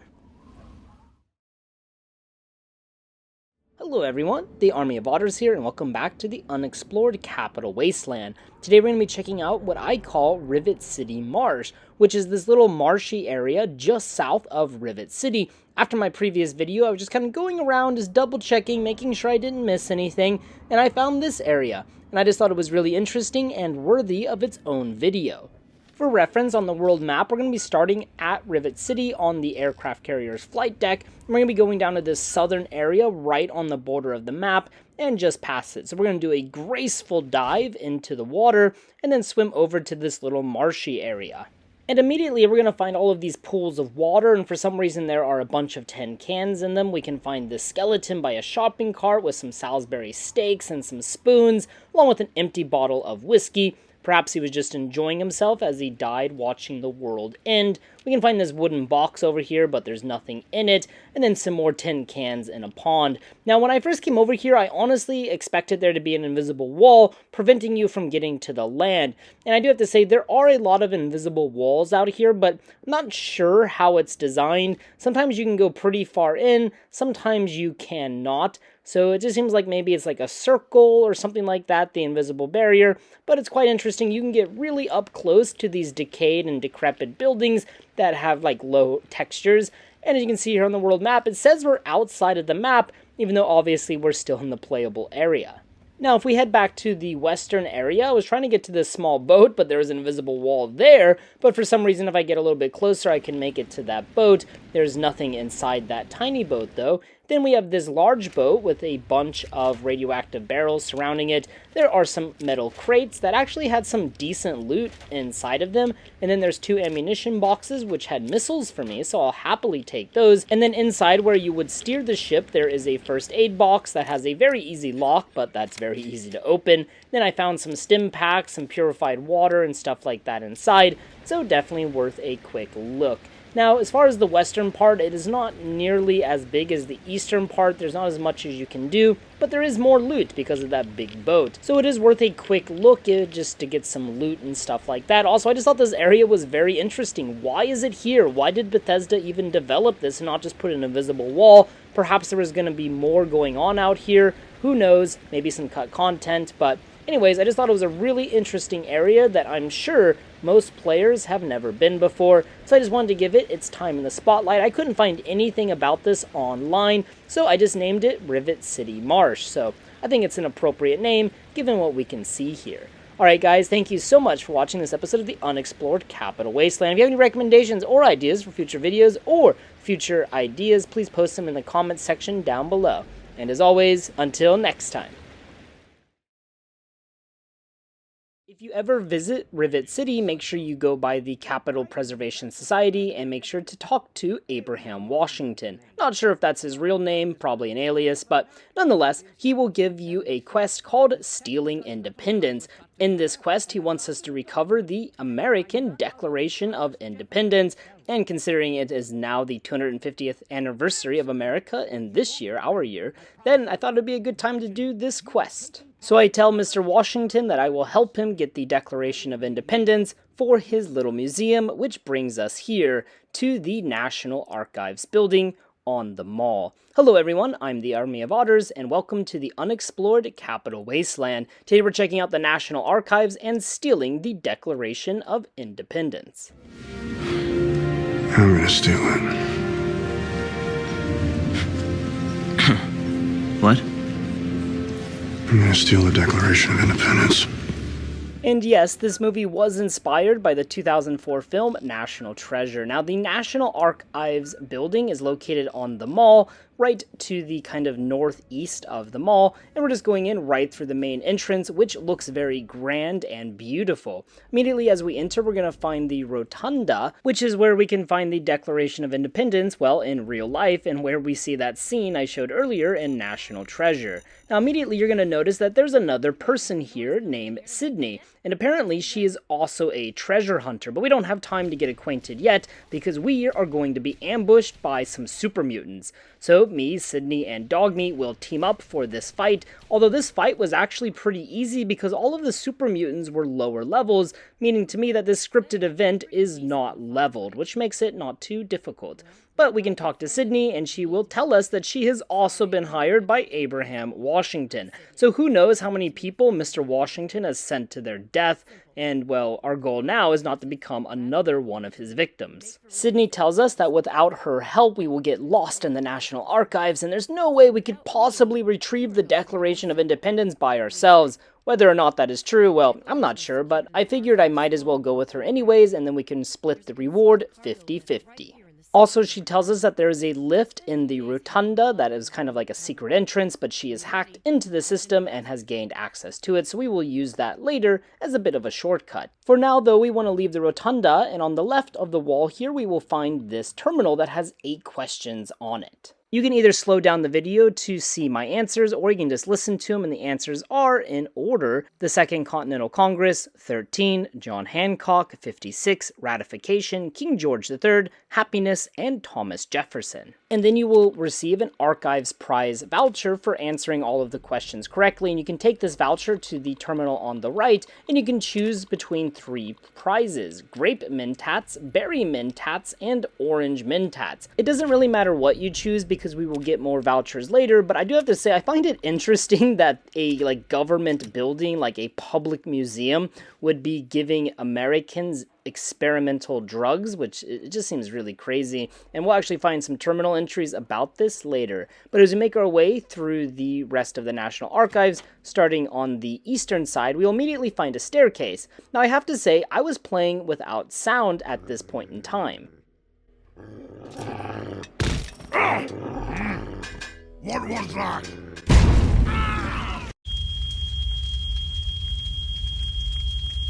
This is fine. I'm okay with the events that are unfolding currently. So all of that commotion I didn't hear, and it would have some serious ramifications here in a second. But for now, as we make our way upstairs, we can find Berkeley's terminal, and once we hack it, we can find some of those messages I was talking about. And in this message, Administrator Berkeley says, "I do not appreciate this monument to U.S. history being used as a testing ground for med tech. This is supposed to be a place of solemn introspection, not a laboratory." Couldn't have said it better myself, but typical Fallout shenanigans, and I absolutely love it. Additionally, there is a note about the elevator in the Rotunda, and we can also find another note that apparently the Thomas Jefferson robot's voice module was replaced with a radio frequency, so it's just playing the radio now, which I think is really funny. Anyways, we can also use that terminal to unlock the safe, and we can find 6 prize vouchers inside. And as I came down the staircase, I was absolutely surprised to find Sydney had died. Her leg was blown off, And, well, yeah, it was a very sad end for, well, she's not really our friend. So I went ahead and looted her dead body, and look at that, I found a really freaking good SMG on her body, which is a unique weapon. So I was like, hell yeah, all is fair in love and war, and I went ahead and took that bad boy, which would be a great help later on in the video. And I was able to navigate the archives without much trouble, so hey. It all worked out in the end. Anyways, as you saw, we came down those stairs and we're in this room with a pillar. If you go to your east, you're going to find the door to the sub-basement. If you don't use the elevator in the rotunda, that will be the way you have to go. And we will explore the sub-basement at the end of the video, just because I ended up skipping that section. But there are still a few valuable items in that area, so we'll make sure to pick those up later. But for now, we're just going to keep navigating through the archives. Back here, we're going to find like a classroom or some kind of study room. Not sure what it would have been used for in the National Archives. If you know, in the comment section down below, please let me know. Anyways, there is a Nuka-Cola machine. You can see if you get lucky. And then in the northern part of the archives, we're going to find this very large, like library-like section where obviously a lot of records, a lot of important books and stuff would have been kept. Most of them are ruined books though, so they have no use to us. Do look out for some loot though, like down this one aisle, we can find some ammunition crates and stuff, so we will happily take that. Also, we can find the door to the mall to the back entrance of the National Archives, which will take you out near the Penn Avenue Metro, but there will be a lot of super mutants down here, so go ahead and take them all out first. That way you can loot in peace. Now, in this library area, we can find 5 pre-war books, but for me, they were pretty scattered around, but just kind of look in the area. One is by this door here, where there is a trap. I found 3 here, and I also found 2 in the other corner, but I think they got scattered because of the fighting and some explosions and stuff like that. Also worth noting that there is a skill book in the back corner here, sitting on top of this fallen desk. There's also 2 missiles for whatever reason, but go ahead and take the skill book, which is a copy of Duck and Cover. Now after that, we're going to move to the western side of the National Archives. Thankfully, this area was somewhat clear just because the super mutants came in once they heard the commotion. In this one classroom, we can find a locked first aid box along with a Vault Tech lunch box. In the next classroom, there was a super mutant to say hello to me, and I got rid of him promptly. And then on the table, there were some ammunition boxes and also some grenades, so make sure you take all of that precious loot.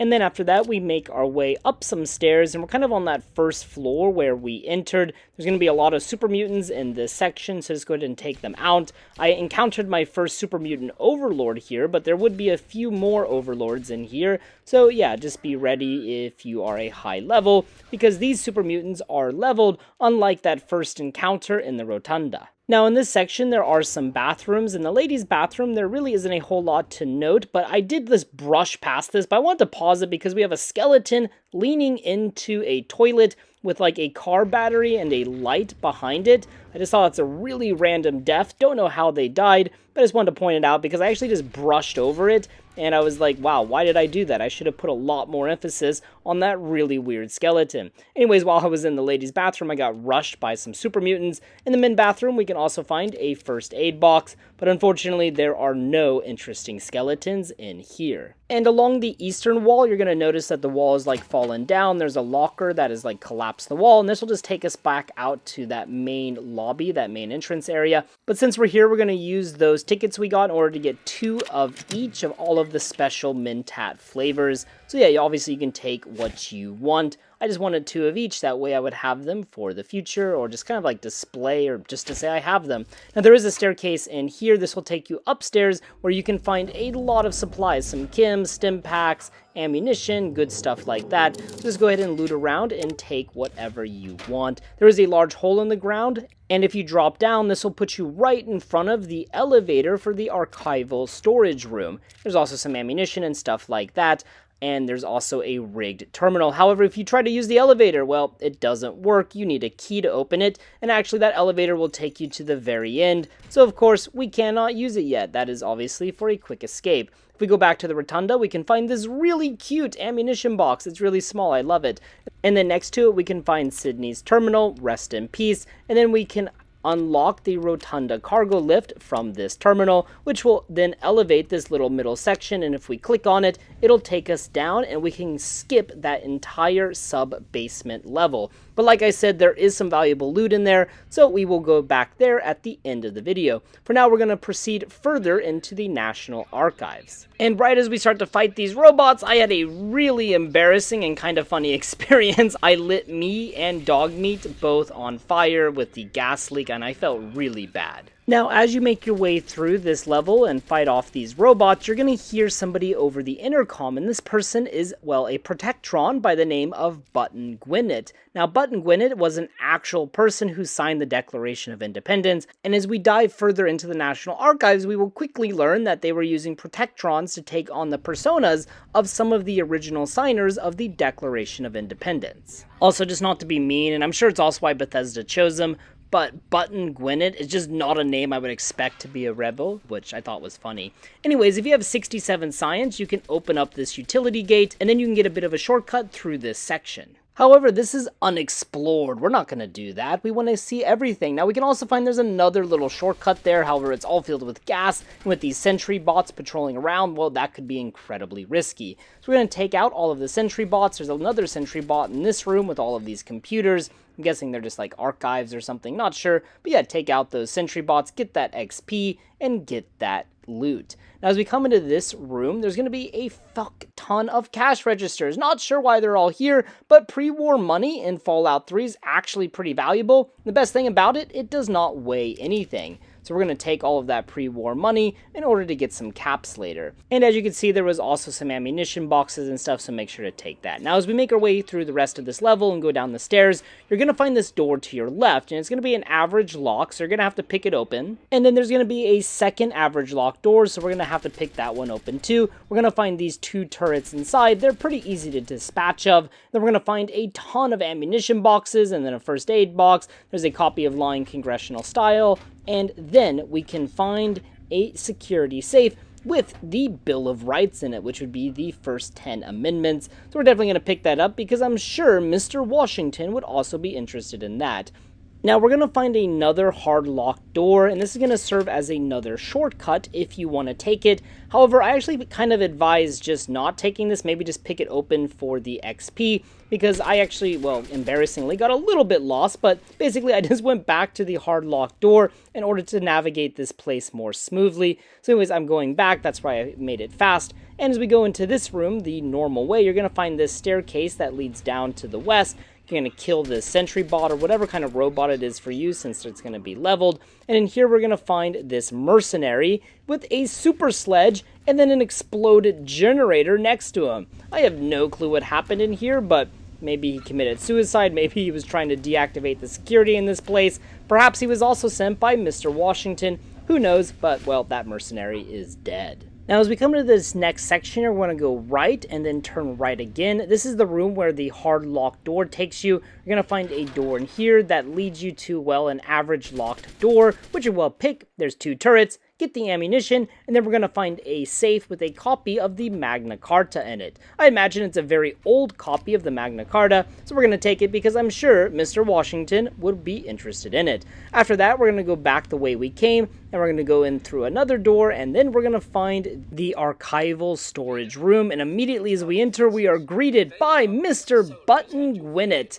Man, that is a fun name to say. Anyways, Mr. Gwinnett will believe that we are a British spy. He is fully adopted and is fully carrying out his persona as an American patriot. So, hey, props to him. But yeah, basically there's two solutions here. You can talk him out of it. You can convince him that you're Thomas Jefferson, or you can just tell him that you're a redcoat spy and that this place is surrounded by the British Army. Whatever way you choose, it doesn't really matter that much, but I found out actually killing Gwinnett will lead to negative karma. I was just having fun with this. I didn't even think about the karma repercussions because, well, it's a robot, and, well, robots maybe don't dream of electric sheep. I don't know. I mean, of course, I like scents, and I think, well, they're more like human, but Protectrons? I mean, really? Anyways, we have one mission, and that is to steal the Declaration of Independence. Whether or not we are evil or good, it doesn't really matter.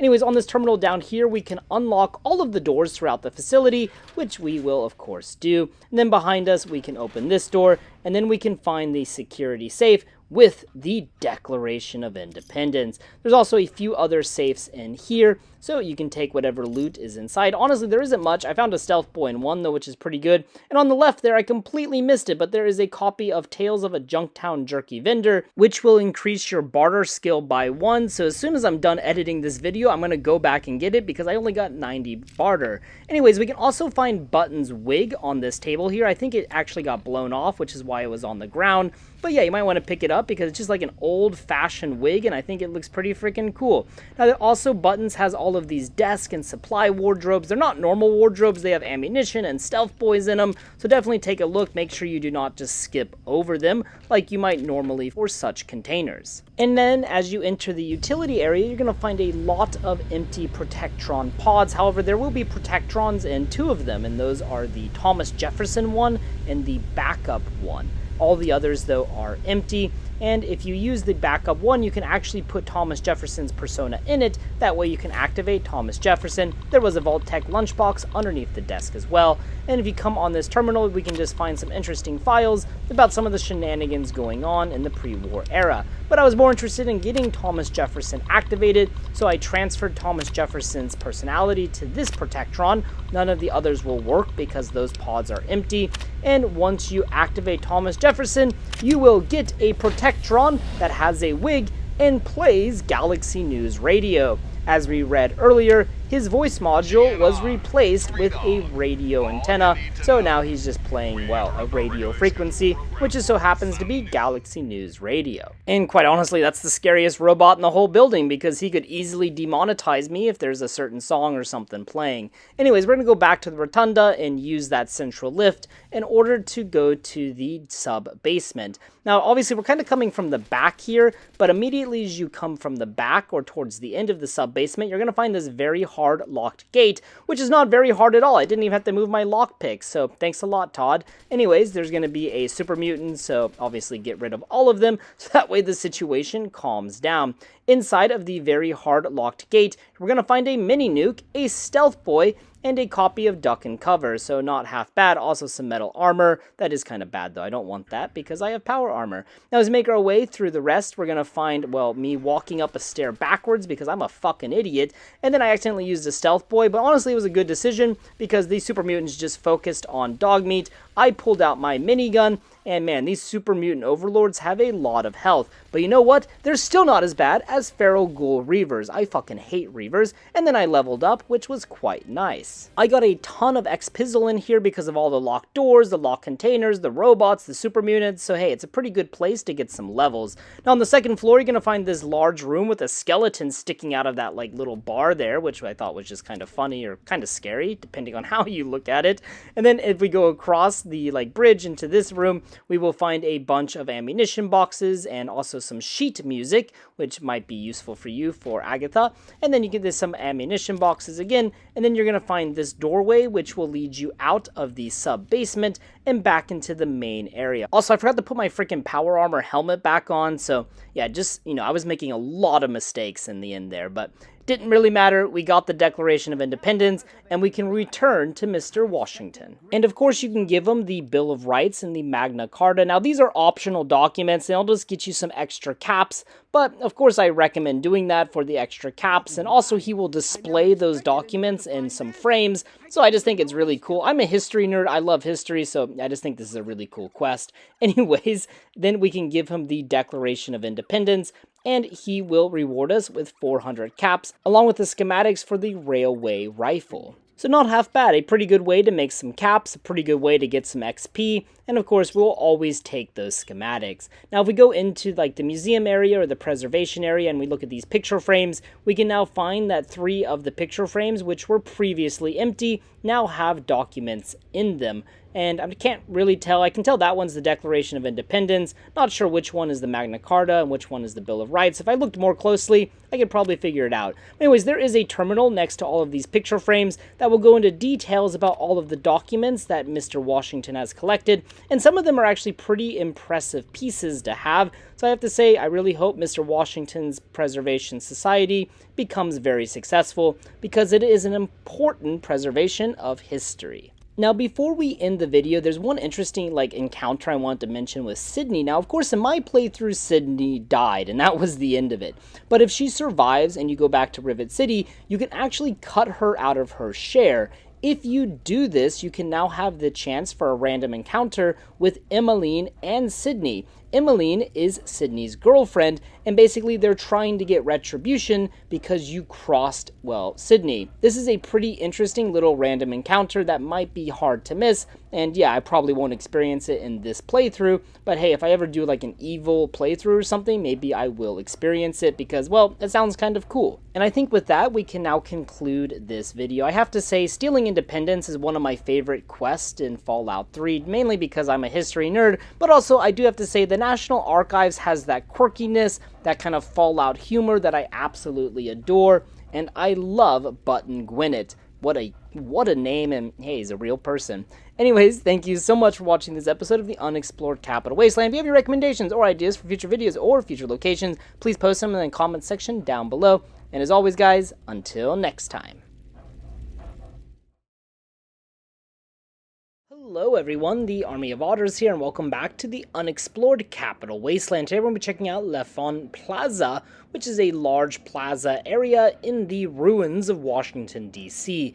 Now, Lefon is based on the real-world location of the same name, and even this pyramid is based on the real-world pyramid. However, in real life, this pyramid was removed in 2013, so yeah, it is no longer visible. But in the Fallout universe, it has survived quite a long time, even surviving the nuclear apocalypse. And here on the world map, you can see Lefon Plaza and Lefon South. It's actually two locations. Now, in order to access the plaza, you have to come in from the mall southwest. Then to access the Lefon South, you have to enter through the Irradiated Metro. Now, I entered from the mall through Hazmat Disposal Site L5, which is what I'm sure most players don't do, just because it's kind of a roundabout way to get here. But anyways, I exited. I was immediately greeted by these Talon Company mercs. I just went in and got rid of them, just killed them with my Blackhawk. Pretty easy, especially when this guy here didn't even care that his friends were murdered by me and Dogmeat. And then I sent that freaking super mutant's head just flying, just a really crazy animation there. But this area is primarily occupied by super mutants. There are some Talon Company mercs, as you saw,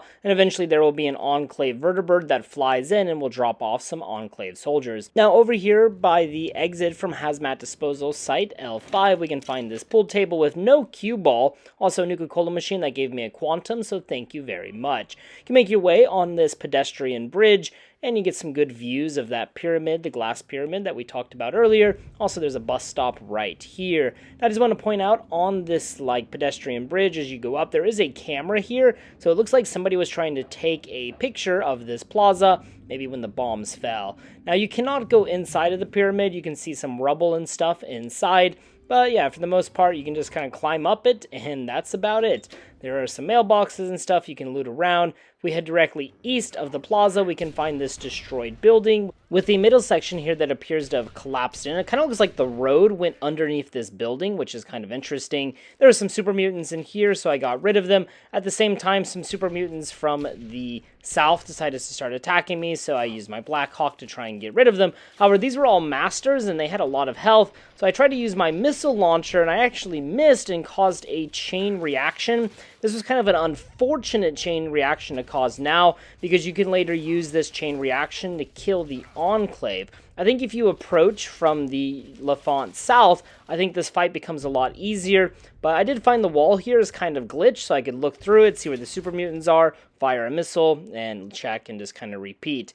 Now, on the back of this collapsed building where the road used to be, we can find a small camp here. There is a bed. we can find a copy of the U.S. Army 30 handy flamethrower recipes. Also, you can hear the vertibird coming in right now with those Enclave soldiers, this average locked trunk that just had some healing items in it, and some of these ammunition boxes. As I came back out from that little camp, I could find the Enclave soldiers, and they were well onto my trail. So me and Dogmeat took care of them. It wasn't too much of a problem using my plasma rifle here.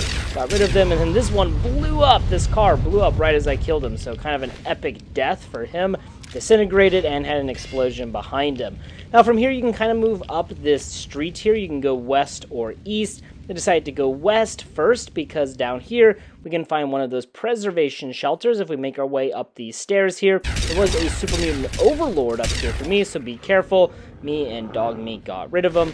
And then inside of the preservation shelter, you can find a skeleton with a bottle of wine, some reading glasses, and a copy of the Big Book of Science, which is always a good find. Then we got attacked by another super mutant overlord, but again, not too much of a problem, just kind of pouring bullets into him in order to get rid of him. And after that little encounter, I made my way further east down this street here. You can kind of jump over this rubble if you want to stay on the second level, and that kind of takes us back to the plaza from earlier, so really nothing else we can do there. There is a little bridge here. There's super mutant was stuck down here, so I went down there to put him out of his misery, looted him, and then yeah, you can go up on that bridge, but quite honestly, there is not a whole lot up here. There's a whole bunch of rubble over here, and I was very interested to see if I can get out of the map. However, you cannot. There's a pretty hard invisible barrier here, so yeah, we tried, but we failed. After that, I decided to make my way to the eastern part of this street where I was ambushed by this super mutant brute who definitely had the high ground on me, and then he blew up this car behind me, so very, very rude. But yeah, not too much we can do about him because it's impossible to get up on that second level from here. So we're going to head back to that four-way intersection and start making our way south. Now this building on the left is pretty unique because it has a giant ice cream sign on it, so we can assume it used to be a pre-war ice cream shop, but we cannot get inside of it. There's a little sitting area, and also we have a Cup of Joe, which is the Fallout universe's version of Starbucks, right next to the ice cream shop. Now you're going to have Le Fon Cafe right here, which is kind of one of those open diners, just copy and pasted. And there's going to be a lot of super mutants in this area. I have no idea where this centaur came from. Maybe he fell down from above, but yeah, he was trying to flank us, freaking bastard.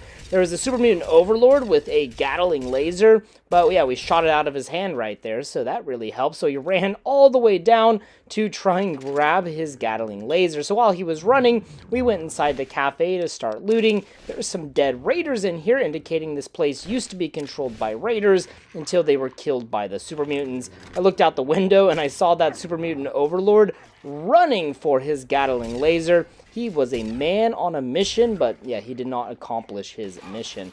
And I took out that super mutant master. His head went bye-bye.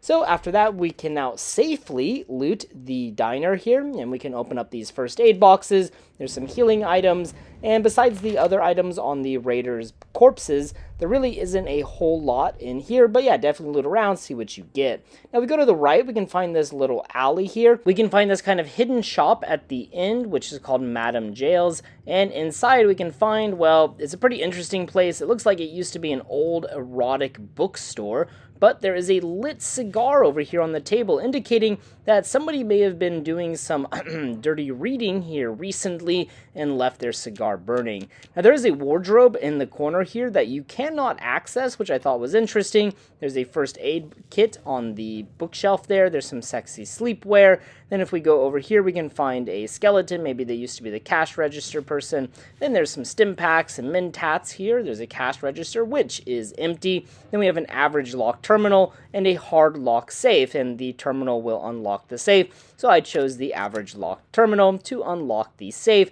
Honestly, though, there really isn't a whole lot in here. We just got a bottle cap, some pre-war money, and 2 baseballs. So, yeah, fuck you to whoever runs this place. Wasn't really worth the time. So, yes, I will take your sexy sleepwear. Back outside, there was a bottle of whiskey just outside the door. Just thought I would point that out. And from here, we want to kind of make our way to the southeast because we want to go up here to the Capitol Post office building. And you might know the Capitol Post from Fallout 3's loading screens. You often see their newspapers with some of the articles highlighting the history in the Fallout universe. So I just kind of flashed them on the screen. Now you can actually find these articles on the terminals in this building. So if you want to read the articles and see what they're about, this is a good place to do it. It's pretty freaking cool, actually. Now we can use this terminal here to disengage the lock on the side here. You can open it up, but again, really, there isn't a whole lot in there. You can see the Capital Post logo on the wall there. This terminal is booby-trapped, so be careful. Then if we open this terminal, we can find the Alaska Liberated article and an article about the U.S. food riots. And then over here on this terminal, we can find an article about the United Nations being disbanded. And then we can find something about the pint-sized slasher, which is a pretty interesting article because apparently it's just an urban myth or legend in Germantown. However, there might be some truth to it because apparently there is a child-sized person that was killing people in Germantown in the pre-war era, and that's what that article is about. I read it, I just thought it was really interesting, so I thought I would mention it. And then over on this last terminal, we can find articles about the US to annex Canada, and also an article about a new super weapon being developed by the United States Army. Don't know what that super weapon is. It might be power armor, or perhaps it is death claws. Who knows, but yeah, it's obviously a secret. And then we have an average locked door here. Honestly, this door is pointless because it just takes you into the main room where the wall collapsed. So obviously you can just kind of go around the door. But if you want that XP, go ahead and open it up. We can find a portion of the floor is collapsed. And if we go to the end of the room here, we can find a beheaded man. And this is our friend Gibson. And yeah, his head looks, it looks pretty gross. And then if we loot his body, we can find Gibson's key and Gibson's scrap of paper. If you read a scrap of paper, it simply says, "Search the house." So let's go search the house over in Minefield. Now, we covered Minefield a long time ago in a previous video, but there was one thing we were unable to get because we did not have this key. So as we enter Minefield, we will find Gibson's house immediately on the left. We can find this model of a home inside, and we can use Gibson's key to find 3 buff outs, some pre-war money, and some junk food. Honestly, not that good considering all the trouble you have to go through to get that fucking key. So fuck you, Gibson. I'm glad your head is off its body. Now, it's also worth mentioning that Gibson is a reference to Hideo Kojima's video game Snatcher, which also features a character, Gibson, who is also found decapitated, who also has a note on him that reads, "Search the house." And there's also Gibson's house in Snatcher, and inside of his house, there is also a small model home. So just kind of an interesting little Easter egg to Hideo Kojima. And then coming back to LaFont Plaza, I found some Talon Company mercs as soon as I came out of the Capital Post office building. So yeah, we took out those mercs. Not really much of a problem. They're getting a lot easier as I become a higher level. And then these mercs were right by the entrance to the Irradiated Metro, but that'll be a story for another day. But yeah, this is LaFont South, which is the southern part of this area. There is a Nuka-Cola machine, but no quantum for me this time, so I'm a very sad otter.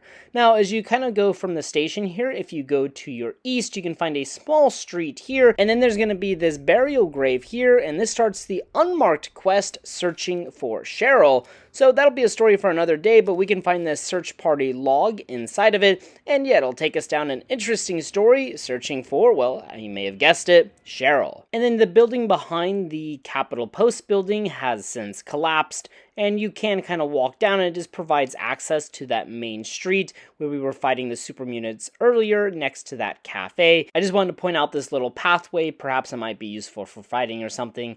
Now, as we came over here, there is this apartment building that has a yard and a large antenna on the top. Just figured I'd mention it because I noticed it. And inside of this yard, though, there's really nothing. And if you walk all the way down the street here to the north, we can find some floating propaganda posters. I just thought that was kind of funny. Obviously not a very important detail. And then we can find that bridge where that super mutant brute was shooting me way earlier in the video and blew up that car. But he has since been, well, killed. And there you guys have it. LaFont Plaza, a very interesting place with super mutants and some really cool unmarked buildings inside of it. Especially the Capital Post office building is really amazing because it allows us to read some of those newspapers that we always see during the loading screens. So let me know what you guys think of LaFont Plaza. I'd be very interested to hear in the comment section down below. Do you remember this place? Do you ever go here? I would be interested to know. Alright guys, thank you so much for watching this episode of the Unexplored Capital Wasteland. If you have any recommendations or ideas for future videos or future locations, please drop them in the comment section down below. And as always, until next time. Hello everyone, the Army of Otters here, and welcome back to the Unexplored Capital Wasteland. Today we'll be checking out the Irradiated Metro, which despite its name, is not nearly as intimidating as it might sound. It is a small metro system that was originally intended to be a sewer, however in the final stages of development they moved the location, so yeah, it's now a Irradiated Metro, but it's designed like a sewer. Doesn't really matter, either way it's just filled with a bunch of ghouls, so let's waste no more time and let's jump on into it. Now here's the location on the world map. The Irradiated Metro connects to L'Enfant South, which you can see right there in L'Enfant Plaza. Now the Irradiated Metro is in the main open world area, so you don't need to transverse anywhere, and you can use this to easily access the mall after you make your way through L'Enfant Plaza. However, we're kind of going backwards. We're starting from L'Enfant South and then exiting the metro. Now as we go in, there really isn't a whole lot. We're kind of starting at the upper portion of the metro. Now as we come into this next room, there's going to be some feral ghouls, so just take them out and make your way through. Now in this room, we're going to find a bunch of Radaway and some other Kims. There's also a dead Wastelander here, probably killed by these ghouls. Kind of loot, but do be careful because the ghouls will run up those stairs there through that door and try and ambush you while you're looting, or maybe you just kill them and then loot. It's up to you. You can do whatever way you want, but my way was not so effective. And then Dog Meat, though, thankfully was taking out a lot of the ghouls, and then I could go back to looting. After that, I decided to follow Dog Meat and help him take out some of these ghouls, like that one right there. As you come out through this door, you're going to see this passage to the north. That'll lead to the exit, but right here on this little console, we can find a Chinese Army Special Ops Training Manual, so make sure you pick that up. Like I said, if we go north, it will lead us to the exit. However, you can go down that staircase to the sewer portion, so we don't want to leave just yet. We'll go down here. There is a small couch right there. Then we come to this little flooded area. This is like the sewer portion. If we walk up this staircase, we're going to find a queen-size bed, a skeleton, and some Radaway. Not sure what the heck was going on in here. Also, if you notice at the ceiling, there's some light bulbs, or a string of light bulbs. So perhaps at one point somebody was trying to inhabit this place, which is kind of interesting, but maybe they all turned into ghouls or they were killed by the ghouls.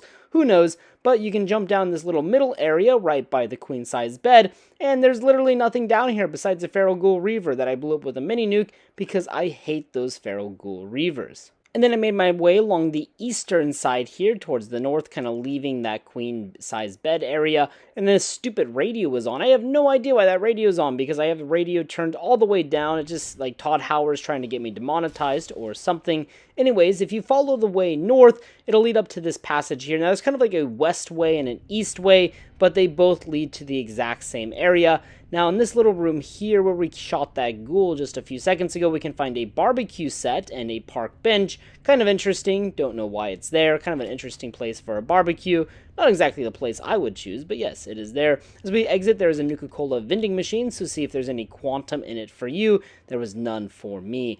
Now, as we exit, you're going to come outside in the, obviously the Washington, D.C. area, right along the Potomac River, and then there's going to be this kind of decrepit building right across from you, filled with some super mutants, so you can go ahead and start taking them out like I did. Honestly, I was pretty surprised at how low level all of these super mutants were, so thanks a lot. It made my life a lot easier. Now, there is a second floor in this destroyed building, so you can make your way up. And if you walk across all of these platforms, well, first you want to loot the super mutants that you killed. I got some 5mm rounds. If we go all the way to the very end of the second floor here, we can find these gore bags, which might have bottle caps or ammo. Then most importantly, we can find a first aid box and some ammunition boxes, so make sure you open them up and see what you find inside. Now, before we end the video, there's one more thing I wanted to mention. Behind the Irradiated Sewer entrance, we have this little staircase that leads into the ground, and this takes us to the access hall. And if we follow this, we kind of go through this little maintenance area, then it turns into a real building. Watch out for this pressure plate, which will trigger a combat shotgun. Then make your way all the way to the top. There will be an exit, and then you can find these two super mutants outside, one of which might be an overlord depending on your level. Now, of course, this little skywalk area is very memorable because during the final sequence with Liberty Prime, you have to fight those super mutants, but you can come here much earlier and kill them. However, they might respawn, obviously, in the final sequence. But either way, I never knew you could actually get up there, and I just thought that was a really cool little detail and something that I learned. Alright everyone, thank you so much for watching this episode of the Unexplored Capital Wasteland. Do you guys have any experiences in the Irradiated Metro or the Access Hall? I'd be very interested to hear about it in the comment section down below. If you have any recommendations or ideas for future videos or future locations, please go ahead and post them in the comment section down below. Thank you guys so much for all of the support, always watching, always commenting. It always means a lot. And as always, until next time. Hello everyone, the Army of Otters here, and welcome back to the Unexplored Capital Wasteland. Today we're going to be checking out the Talon Company Recon Camp. This is just a small, unmarked location that serves as a recon camp for the Talon Company, and they are very heavily armed for being a reconnaissance unit. They have a robot, some turrets, and a missile launcher, so yeah, this will not be an easy fight. Also, there's a really cool scripted encounter as you approach this unmarked location, so let's waste no more time and jump on into it. Now, the Talon Company Recon Camp is way down here on the southern part of the map, just south of the Arlington Cemetery. We're actually going to start our journey from the Citadel, just to kind of show you how to make your way down here. So starting from the Citadel, we're just going to start heading south, and you'll see several Brotherhood of Steel soldiers as we make our way down. This one soldier got absolutely wrecked in the head. What a shot by that super mutant. But yeah, there were some super mutants here that were fighting the Brotherhood of Steel, but nothing that me and Dogmeat could not handle, and that one Overlord had a mini nuke on them, so thank you very much. Making our way south, you're going to see the riverboat if you have the Point Lookout DLC. There is this flipped truck on the very southern part, but there's nothing in it, so instead we're going to follow this road to the west. Now you're going to find the Arlington Sewer there, but that's a story for another day, and we're just going to go past the sewer and then attack these Talon Company mercs. This one merc had a suicide mission as he fired his rocket into the ground. What a legend, very committed to the cause. And then what I think is really cool, as you're fighting the Talon Company, some of these vertibirds will fly over doing a bombing run, dropping fucking mini nukes on the Talon Company, which just makes for a very epic battle. They might do a couple of runs, so do be careful, because if you fall underneath one, well, it'll lead to your instant death. But we'll clear out the Talon Company, take out the turret and their robot, and they're pretty much free to explore. Now, on the top level of this destroyed building, you can find these 3 ammunition boxes on top of this bunk bed, and then there's going to be a small table up here. Normally, this small table will have a copy of Nikola Tesla and you, and a stealth boy, but it appears they've been blown off by the Enclave, so fuck you too, President John Henry Aiden. And yeah, now my stealth boy and copy of Nikola Tesla are gone. But hey, there are worse things that can happen, so we'll just keep on moving and count our losses. Now, right below, we can find this billiards table, and then there will be this triangle here, and a locked gun case right next to it, which has some flamer fuel inside of it, and a flamer. And then on the very bottom floor, we can find some pretty decent loot. There's going to be some ammunition boxes and some first aid boxes, so you definitely want to loot around and see what you can get. Now, one of the ammunition boxes is an average lock, so you have to pick it open. Also, there's a safe down here that you'll have to pick open. It's an average lock, and this terminal does not unlock the safe. There's a bottle cap mine on the workbench, but this terminal here only activates the turrets or deactivates the turret system, so it can turn on the Talon Company. However, I already destroyed the turret, so it doesn't really matter. Pick open that safe, and there really isn't a whole lot in it. Then you're going to level up like I did, obviously, and there is a first aid box on this shelf here that is an easy lock. And that pretty much covers the Talon Company Recon Camp, a really cool unmarked location that is obviously very easily missed. I don't think I've ever been here before, but I really love the bombing run that the Enclave does over. It's just really cool. It feels like an active war zone, so I have to give it to Bethesda. That's really a cool feeling in the kind of outskirts of Washington, D.C. Alright guys, let me know if you've ever been here before and your experience at the Talon Company Recon Camp. I would be interested to know in the comment section down below. As always guys, thank you so much for watching. If you have any ideas or recommendations for future videos or future locations, please post them in the comment section down below. And until next time. Howdy ladies and gentlemen, the Army of Otters here, and welcome back to the Unexplored Capital Wasteland. Today we're going to be checking out the Arlington Sewer, which is a location on the far southern part of the map. It is really easy to miss, but I think it is quite cool because, well, it's an unmarked sewer filled with raiders that is easy to miss, so I'm sure many players play the entire game without ever even thinking about this place, so I wanted to give it its own video, give it its time to shine. So let's waste no more time, let's jump into the Arlington Sewer. Now, if you watched my last video, you'll know this is by the Talon company, Recon camp, and right next to Arlington Library, on the far southern part of the map, right next to the riverboat landing, which starts the DLC Point Lookout.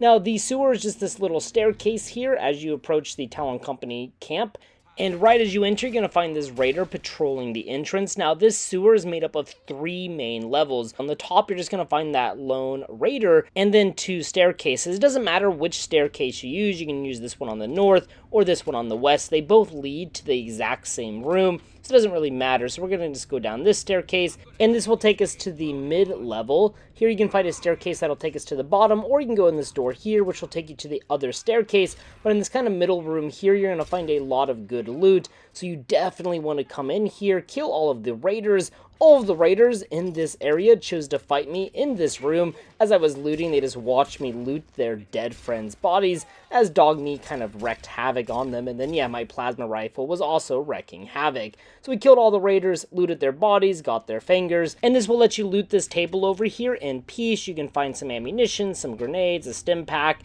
and then you can loot these ammunition boxes. And then after this, we can make our way down to the bottom level. Just follow the staircase. This staircase kind of has a fork, but it doesn't matter. They go to the exact same spot. You're going to find this locked door with a first aid box right next to it. It doesn't matter. You can either hack the door or pick it. Either way, you can do both, honestly, because you don't have to disengage the lock from the terminal. Inside, you're going to find an easy locked safe.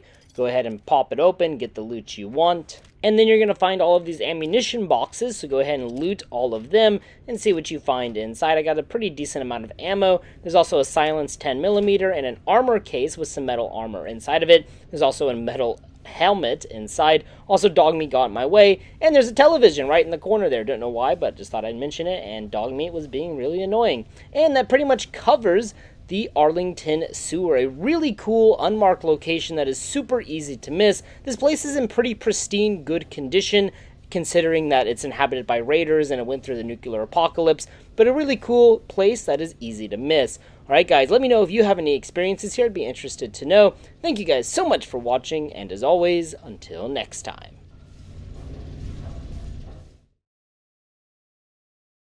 Hello everyone, the Army of Otters here, and welcome back to the Unexplored Capital Wasteland. Today we'll be checking out the Arlington Library, which is located in Arlington, obviously, in the Capital Wasteland, and it is located in the far southern part of the map, just south of the Citadel, and just north of the 2 unmarked locations we explored recently, as you can see here. Now, this location is notable because of a couple of quests. The first one is the Wasteland Survival Guide. We have to go here and retrieve the library archives. The other quest is Yearning for Learning, which is an unmarked quest, but basically we have to sell pre-war books to Scribe Yearling, and she'll give us 100 caps per pre-war book, which is actually pretty amazing. You can make a lot of bottle caps here. So without further ado, let's jump into the Arlington Library. Now, as I approached the Arlington Library, I actually kind of missed it. I went a little bit too far to the northwest, right across the street from the library. You're going to find this big truck here. In the back, there's some of these jukeboxes that still turn on. I don't know where they're getting power. Perhaps jukeboxes in the Fallout universe are nuclear powered. It's something I never considered, but kind of epic in its own way. Anyways, at this building across from the Arlington Library, you'll get this really cool encounter where a vertibird comes in, it lands, and it drops off 3 Enclave soldiers that have Tesla power armor on, and they will begin fighting the raiders. However, for the raiders, this fight is pretty much over before it even begins because they are clearly outmatched. I used a mini nuke to get rid of 2 of the Enclave soldiers, then I finished the other one off with my plasma rifle, so not too big of a problem. Then I looted their dead bodies. And inside of this building, there will be a lot of mines outside, and this one mine freaking disappeared. There's some Illuminati bullshit going on here. I couldn't disarm it, and then, of course, it blew up. But anyways, we have this unmarked raider building across from the Arlington Library. Of course, we can go inside. There's a Nuka-Cola machine on the first floor and a plethora of traps, so make sure you disarm all of the traps. You can see if you get a quantum in that Nuka-Cola machine. There is a second floor, but honestly, there's nothing on the second floor. On the third floor, there's more traps. There's this baseball trap that'll pelt you with baseballs. In this room with a hole, there's 2 first aid boxes, so you can loot there to see what you get. Over here, we're going to have this makeshift table that uses 2 safes as its support. There's a lot of chems, stim packs, jet, mentats on top, and then we can pick open this other safe.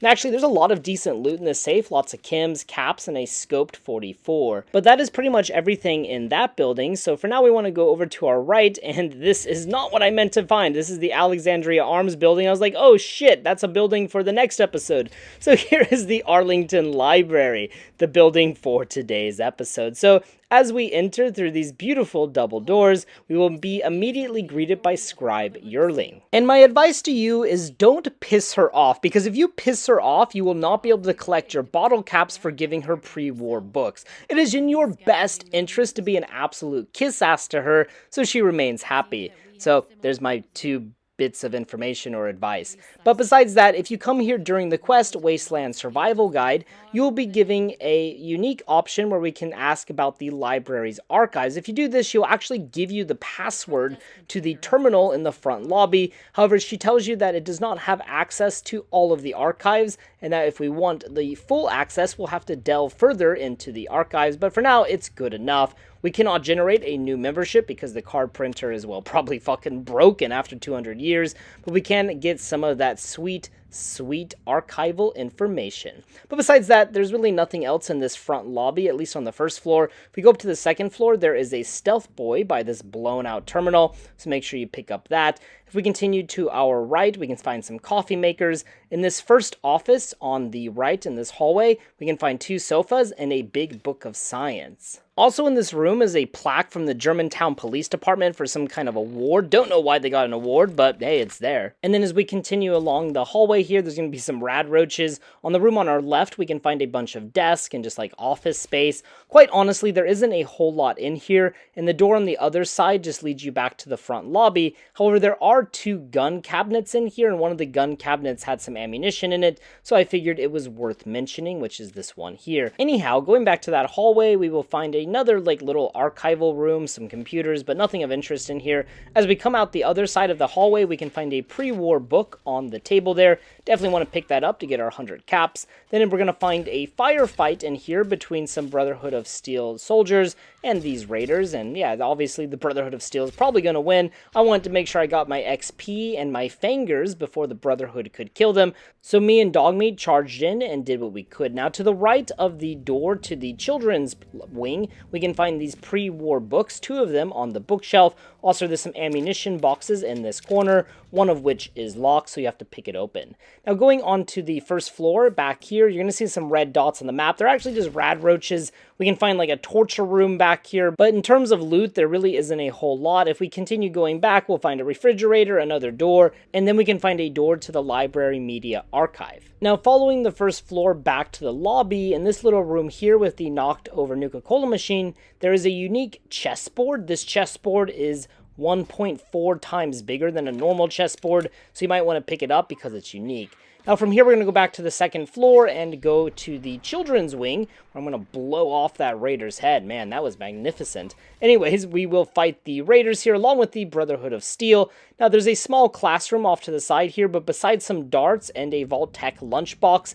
there's really nothing of interest in this room. So we'll just keep moving up towards the south, and then we're going to find this little kitchen area. There's going to be this Nuka-Cola vending machine, some sugar bombs in the snack machine here. Then we can find a pre-war book on the table here, and then also next to these coffee makers we can find a copy of Line Congressional Style. Now going back, we can find some office space and some more raiders. In this room to the very south, I was a little bit confused at first because there's supposed to be some good loot in here. However, the loot is above you, and in order to access it, you need to go through the media archive first. So it might be smart to start at the media archive and then go to the children's wing, but hey, it doesn't really matter. Now in this office room here, there's something really weird going on. There's all kinds of skeletons, there's children's skeletons, all over the place. There's skeletons on the frickin' desk here. Don't know what happened in here, but yeah, it was bloody and it was brutal. Now in the back room here, we can find a rigged terminal, an ammunition box, a pre-war book on the back desk, and then also we can find sheet music right here. Let's pick that up, give it to Agatha if you want, or if you found it somewhere else, then hey, it doesn't matter. But anyways, yeah, like I said, I was kind of looking around this back room and I was like, where the hell is the loot? But it's actually above my freaking head. But there are 3 ammunition boxes next to the vacuum cleaner cleaner, so make sure you pick those up. But from here, I finally learned where that loot is, so I made my way across the lobby area here to the media archives. The media archives is a bit confusing. As you come up the staircase, there's going to be a fuck ton of baseballs, and this freaking Brotherhood of Steel Knight is just like being an absolute boss. He does not care about those baseballs whatsoever. I blew up those raiders with my shotgun, felt really good. And then we have these bathrooms here, and there's really nothing in the bathrooms. But yeah, hey, you can take a look. Then we can also find this like little room here. And yeah, there's nothing in this room. There's a whole bunch of tires. I don't know who went through the trouble of putting tires in an office room, but hey, God bless you, dude. Anyways, after that, we can make our way up to the next floor, and this is where we start to find some of the better loot. So as we come up to this floor, we're going to find some intense fighting between the Brotherhood of Steel and the Raiders. You can kind of let them do what you want. If you go to your left, you'll come to a room with some good loot. If you go to your right, out of the staircase, you'll find some mines there, and then you'll find a staircase to the next floor. So you have a lot of options about what to do next here. You can just follow me if you want. Going back, we will find this room with a billiards table. We can find Tales of a Jerktown Junkie vendor on the table there. Now going back, I decided to go right away from the fighting for now, because back here we can find a collapsed section of the floor, which will also lead you to the floor above you. Go up here, we'll find some poor tortured souls. I did a ring around the rosy because I was really confused. So yeah, I just sped it up, and in this room there's going to be a turret. This is right after you come up from that collapsed floor. Don't know why the turret didn't fire on me originally, but it fired on me when I came back the second time. Now in this room, there's a hole in the ground, so be careful. You want to go to your left here, and then go to your right. And this is going to be a room filled with raiders. I just shot that missile launcher out of his hands. That's definitely what I intended to do, because I'm so damn good at this game now. So anyways, I shot those raiders' heads off and blew them up, and yeah, it was really beautiful. And in this room here, we can find what we're looking for, and that is the terminal with the other archives on it. But before we do that, we have this safe here that can be picked or hacked. It's up to you. You can loot it, obviously, and see what you find. Heading back here, we can find the terminal that we're looking for the Wasteland Survival Guide. There's a pre-war book right next to it, but we will turn on this terminal, and then we will put all of the archives on our, what I guess is a Pip-Boy or something like that, something she gave us, and then we can give it back to Moira. Now, directly behind this terminal, behind these weird-looking computers, there's two skulls and this wooden box and a Nuka-Cola Quantum behind it. Now, still in this room, if we go to the northwest corner, we can find some jet and a blood pack. Also on the table right here, directly in the north, there is a copy of Tumblers Today. Now, going back to the second floor where all that fighting is, we can find this really wild room of torture chambers, kind of acts as a maze. On this little conveyor belt here, there's a pre-war book. Make sure you pick it up. I missed it initially, but I went back for it. But anyways, there's where I picked it up finally. But anyways, there are some ammunition boxes right there. And also there's a restoration supplies box, which is actually just a normal metal box. And inside of it, we can find an ink container, which is relevant to the quest Stealing Independence if you choose to give it to Button Gwynwit in order for him to make a copy of the Declaration of Independence. This is one of the quote-unquote good options in order to avoid contact, but I just fucking blew Button's head off. So it's really up to you, but yeah, this is where you find the ink. And from here, I went back up that collapsed floor to get to the top level. And in this little hallway here, you'll see a door at the very end. And this door will take you back to the children's wing of the Arlington Library. And from here, you'll be on the top floor, so we can get some of that sweet loot. There's an ammunition box. And then on this bookshelf, we can find some shotgun shells, some stim packs, good stuff like that. There's a first aid box. And right above that, there's a copy of Guns and Bullets. Then there's 3 pre-war books, so not half bad. If we fall down to the next level, we can then find a safe that we can unlock and find some caps and stuff inside, which is not half bad.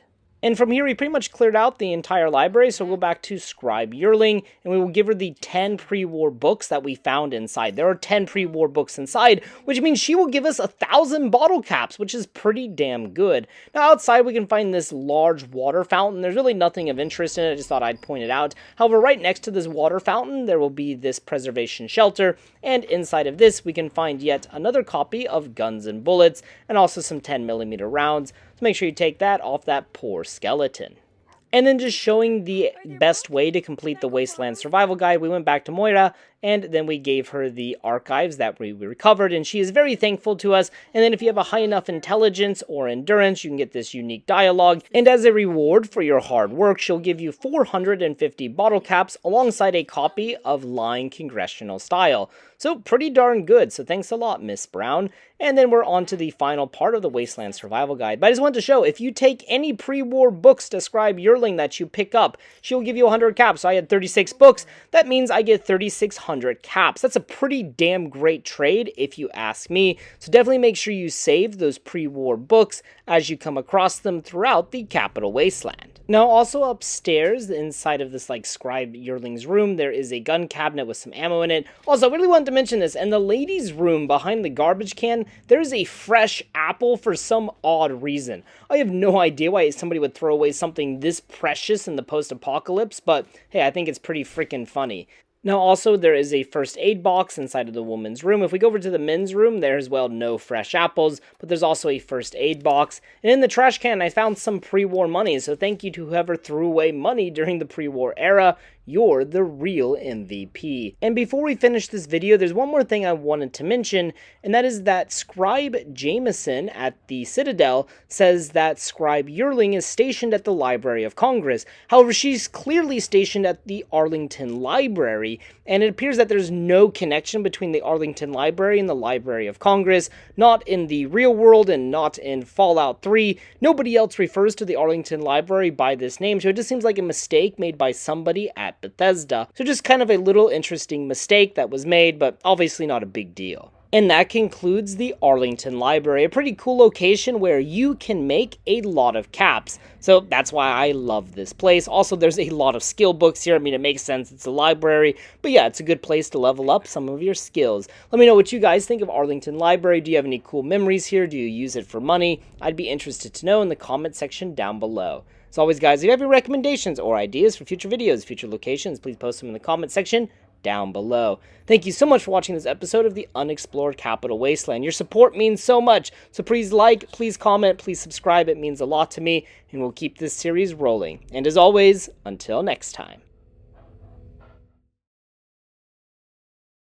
Hello everyone, the Army of Otters here, and welcome back to the Unexplored Capital Wasteland. Today we're going to be checking out Alexandria Arms, which is an old pre-war hotel and conference center that is located right across the street from the Arlington Library where we visited last time. This location is filled with raiders, there's some good loot inside, so let's waste no more time and jump on into it. Here you can see the location on the world map. Like I said, it's just northwest of the Arlington Library near the riverboat landing. So you can see it right there, just south of the Citadel. Going from Citadel to the south is the easiest way to reach this area. Now, I mentioned this in the last video, but I thought I'd just cover it one more time because it's literally right next to it. And if anybody didn't see Arlington Library, they can see this. But right next to the Alexandria Arms building, we can find this bombed out building. There's this truck here with some jukeboxes in it.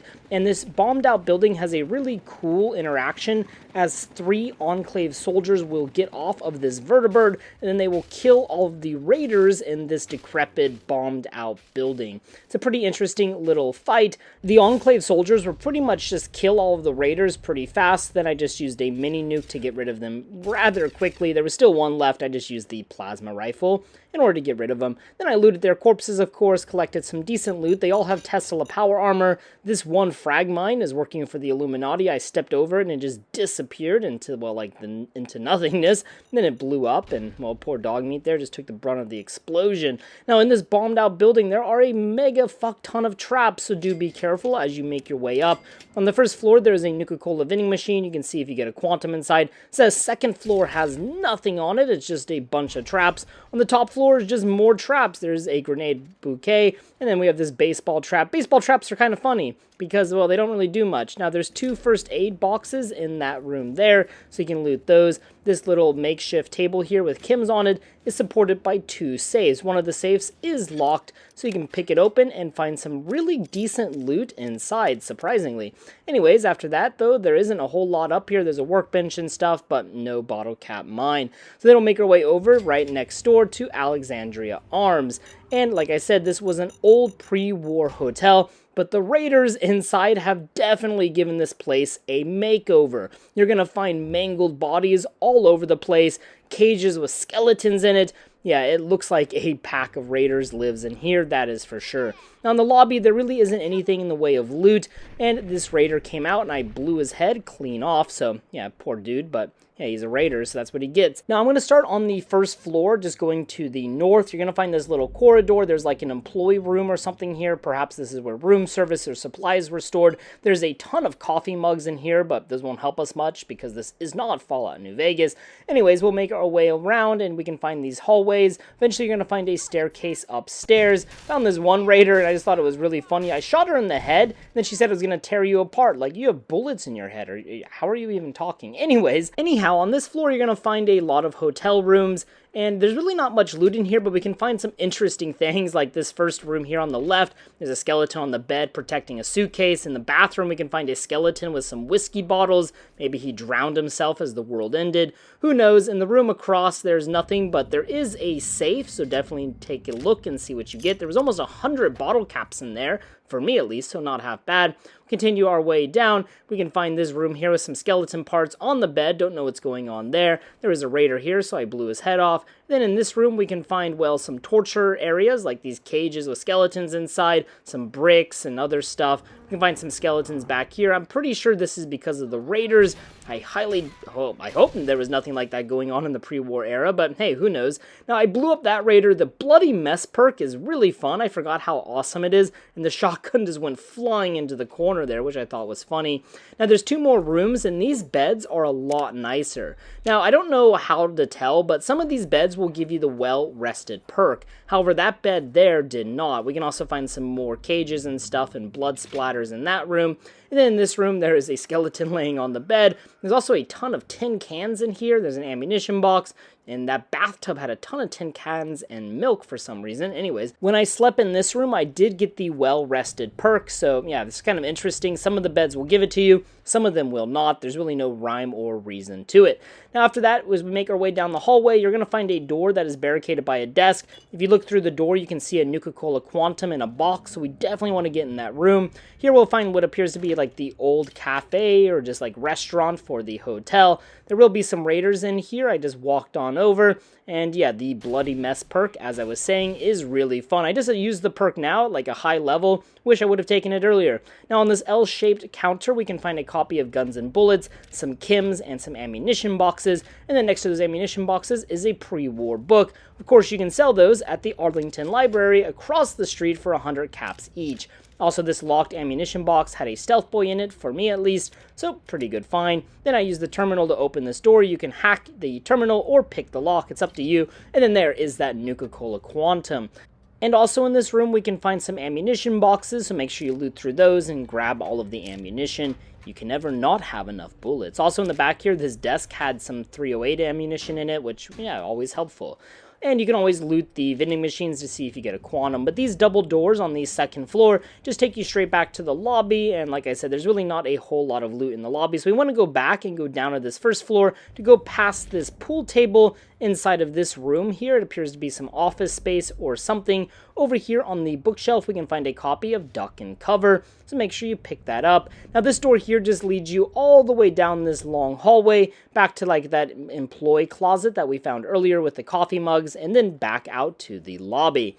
And then you can kind of jump around and jump up on this bookshelf in order to get this scenic shot and for my YouTube thumbnail. And that pretty much covers Alexandria Arms, a pretty interesting little raider base. Unfortunately, the elevator in the back is inaccessible, so we cannot use it. However, from the exterior, it appears that this hotel is only 2 floors, and yeah, we can navigate both floors pretty easily. I would be very interested to hear if you guys have any experiences here at Alexandria Arms, because honestly, it's pretty easy to miss. Even though it's a marked location, you never really have a reason to go here, and it's just tucked away in that southern part of the map. I know it's at least a part of the map I never explored much before when I played this game, so I'd be interested to know. But anyways, guys, thank you so much for watching this episode of the Unexplored Capital Wasteland. If you have any recommendations or ideas for future videos or future locations, please post them in the comment section down below. And as always, until next time. Hello everyone, the Army of Otters here, and today we have a little bit of an unorthodox Unexplored Capital Wasteland episode. Today, instead of looking at a specific location, we're going to be looking at a specific quest, and that quest is the unmarked quest, searching for Cheryl. This quest can be very difficult to start and is really out of the way, so I'm sure many players miss it, so therefore I wanted to cover it in a video just because I never heard of it before I visited L'Enfant Plaza, so I just thought it was really cool and something that is so easy to miss. Now during this quest we're going to visit a handful of locations. The first is L'Enfant South, which we can reach by going through the Irradiated Metro. I made a video about that if you need help or are interested in that. Then we're going to go to the Ranger Compound. You're going to need 100 science, or you're going to need to have completed the Ranger Riley's quest line.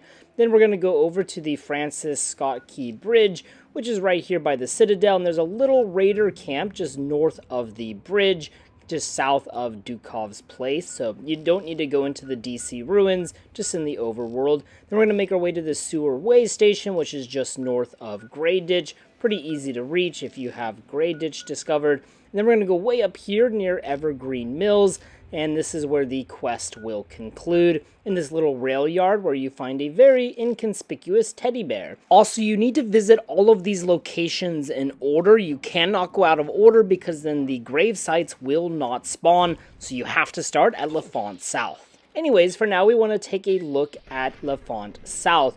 Now, when you come here, you'll probably be attacked by some Talon Company mercs or something like that. Might be super mutants, who knows?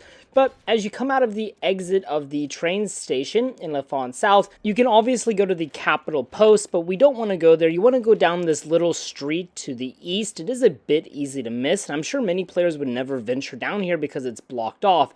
But in this one house here, kind of hidden behind this wall, we can find this burial mound. And inside of it, we can find Search Party Log number 1. And this log reads, "First time I thought to update the log since leaving Canterbury. Guard at the Citadel wouldn't let us in, but said a scribe had given Cheryl the medicine at least 2 weeks ago and sent her along to the Rangers. From the sounds of it, Miles didn't make it as far as Citadel. Damn shame, he was a good mutt. Still no sign of Cheryl. Rumors about the city are true. Place is a death trap. Mutants and psychos at every turn. Cheryl's tough enough, but I'm worried, especially with Miles missing. Emmett just about went to pieces the first time I ran into a centaur. We should be able to reach the Ranger compound in before sundown tomorrow. Kaya scouted ahead, and it looks like the coast is clear for now. With any luck, Cheryl's holed up with them, and we can start back home. Here lies Henry. Muty saw him going for water in the street. There was nothing we could do to help him. If anybody else has to come looking for us, we'll leave word with the Rangers." And with this, we learned that there was a search party that was searching for the sister of the party's leader, whose name is Cheryl. After this, we will then make our way to the Ranger compound. Now, I haven't helped the Rangers yet, so I cannot just ask Ranger Riley for the password. I didn't have 100 science yet. I was only 2 points away. I was at 98. So I went back, got some skill books, then I had 100 science, and I could hack the terminal. And on this terminal, we can find search party log number 2, which reads, "Bad news. Rangers haven't seen Cheryl and got troubles of their own. Muty's been snatching people left and right. Riley's men are going to keep an eye out round here. They suggested we head to the western ruins, cross the river, and search there. So I guess that's what we'll do. Damn it, sis. Why didn't you just wait for us?" So now we know the Rangers didn't find Cheryl either, so now they're making their way to the western part of DC, which means they're going to go across the bridge here, the Francis Scott Key Bridge. Now, underneath the bridge, you're going to find this scavenger, so you can talk to him, you can sell to him, have him repair stuff. If you go a little bit further north, you're going to find this raider camp here. It's actually called the Festive Raider Camp. Very, very nice naming on part of these raiders. But the first time I came here, the grave was not here because I hadn't found the second search log. But when I came back after finding log number 2 at the Ranger compound, indeed the grave was here. There's search party log number 3, and it reads, "Has to be a month gone since we were in the Citadel. Tracking mutants in the city is no easy job. Helps to have Mentats keep everyone focused, but we still have to be careful. These green bastards seem to be on the move. You never hear them talk about it, but they are looking for something, and people. Anyone they can get their hands on. Tracking muties through the city isn't the hard part. They're good with metal, always ripping up junkers and building crap out of the bits. Just follow their freak sculpture shows. Hard part is staying hidden. Emmett took a bad cut in the leg from one of the spikes. Took 2 shirts to stop the bleeding. I hope these freaks can't smell blood. We're headed towards the Citadel. Maybe they'll help us patch him up. Relief to be outside the city for a day. We'll use the bridge and cross over to check beyond the ruins on the west side. We can't hold out down here much longer. I can't just give up on Cheryl, but I might not end up having a choice. Emmett's in bad shape. We'll wait to cross the bridge until tomorrow. Rip Emmett. Poor kid left Canterbury so fresh. I didn't want him along, but he really came into his own these past 2 weeks. He died in the night. No point in bothering with those pricks at the Citadel now. We head into the city tomorrow. And with that, we learn that this grave has Emmett in it, which is a young lad that unfortunately lost his life searching for Cheryl. After this, we'll make our way to the Sewer Wasystation. When I fast traveled here, I was immediately attacked by these Talon Company mercs. So yeah, me and Dog Meat got rid of them. After that, you want to make your way over to like the west, kind of towards this billboard. And then you're going to find the grave right here with search party log number 4. And number 4 reads, "Found something. Muties have a bunch of folks trussed up in a park nearby. Going to hole up and see what happens. Too risky to check for Cheryl until we know more. Kaya crept down and checked tonight. Cheryl's not there. Most of the people are dead or close to it. Still going to keep an eye on them from here a little longer. Bastards are cleverer than they look. They shake people up, attracts attention. Saw a couple mercs get snatched investigating. One didn't put up much of a fight. They took him alive. Maybe hope to find Cheryl yet. Stakes aren't just to attract people. Big ol' mother came by today, yanked a stiff one from one of those spikes, and gnawed every scrap of meat off the bones. Looks like they were waiting for the biggin to pack up. They're on the move. I've got a feeling they'll take these folks to the same place they must have taken Sis. Close call today. Damn fool Brotherhood scout nearly exposed us. Muties got him. Poor kid never had a chance. Finally clear of the city. Kaya refused to go any further, left for Canterbury. The mutants are headed west, and I still aim to find where they're taking these people. Going to be harder to stay concealed out there in the open, but at least I don't have to worry about ghouls crawling up my ass all night." So we can see that Kaya gave up on the search party and returned home, but it appears that the party leader continued searching for his sister. That takes us way out here near Evergreen Mill to this little train yard where we found Manny Coke just running around. Now, Manny is supposed to be dead, but since I visited this location a long time ago, it appears that he respawned. For some reason, he was hostile, but Dog Meat got rid of him. But this is the party leader, Manny Coke. In addition to Manny here, we can find a teddy bear inside one of these shopping carts. However, the teddy bear is gone from me because I took it a long time ago. But if you take the teddy bear, it will spawn a super mutant behemoth. And this is now no longer as random as I thought it was at first. This super mutant behemoth is the big ol' mother that Manny refers to in the 4th search party log. Now, I checked out this location a really long time ago when I first started the Unexplored Capital Wasteland, and here's that super mutant behemoth that is obviously the big ol' mother, and yeah, it was quite the fight back then just because I didn't have very good weapons, but upon killing the behemoth, you will get some pretty good ammunition, some grenades, a mini nuke, and other good stuff. So that's essentially your reward for the quest, and here is the location of that train yard one more time. But just to note, you don't have to find all of these search party logs in order for the super mutant behemoth to spawn, obviously, because I didn't do it that way, but that is kind of the way it's intended to do. But I assume just because it's so, like, out of nowhere to start this unmarked quest, that Bethesda just made it so you can spawn the super mutant behemoth at any time, because in the Xbox or PlayStation version of the game, there are achievements for killing all behemoths in the game, so this makes it a little bit easier. Alright guys, and that pretty much concludes this video and this unmarked quest, searching for Cheryl. Let me know what you guys think of this quest. Have you ever completed it? Did you know about it before this video? I'd be very interested to hear your experiences with it. Thank you so much for watching this episode of the Unexplored Capital Wasteland. If you have any recommendations or ideas for future videos or future locations, please post them in the comment section down below. And as always, until next time. Hello everyone, the Army of Otters here, and welcome back to the Unexplored Capital Wasteland. Today we're going to be checking out the Festive Raider Camp, which is a small, unmarked raider camp along the Potomac River, and is directly north of the Francis Scott Key Bridge. Now, this little camp is part of the quest searching for Cheryl, but besides that, it just has some loot, and it's very festive. Apparently, that's its name anyway, so let's go ahead and jump on into it. And here you can see its location on the map. It is directly north of the east end of the Francis Scott Key Bridge. It is directly south of Dukov's Place.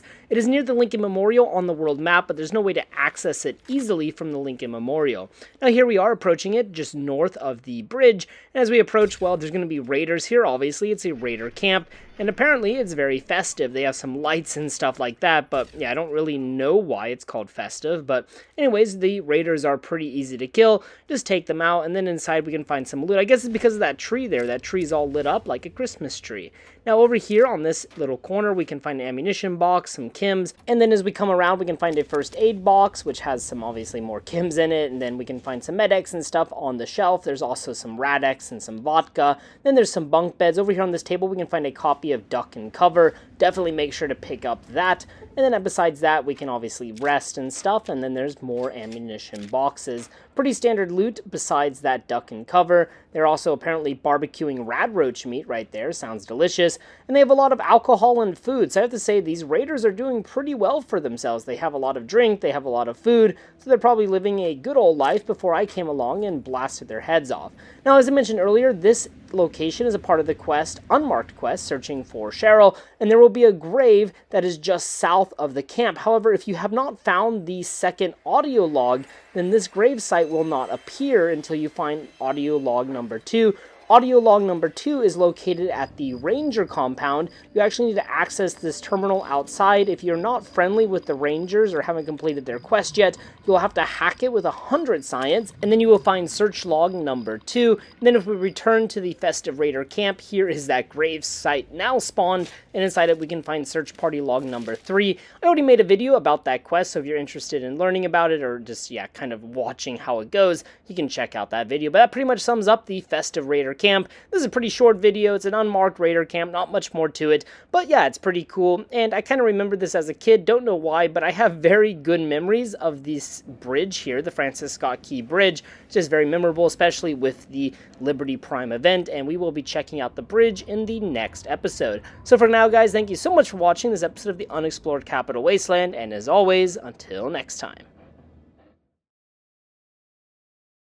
Hello everyone, and welcome back to the Unexplored Capital Wasteland. Today we're going to be checking out the Francis Scott Key Bridge, which is one of the major bridges that crosses the Potomac, linking the east and west parts of the Capital Wasteland.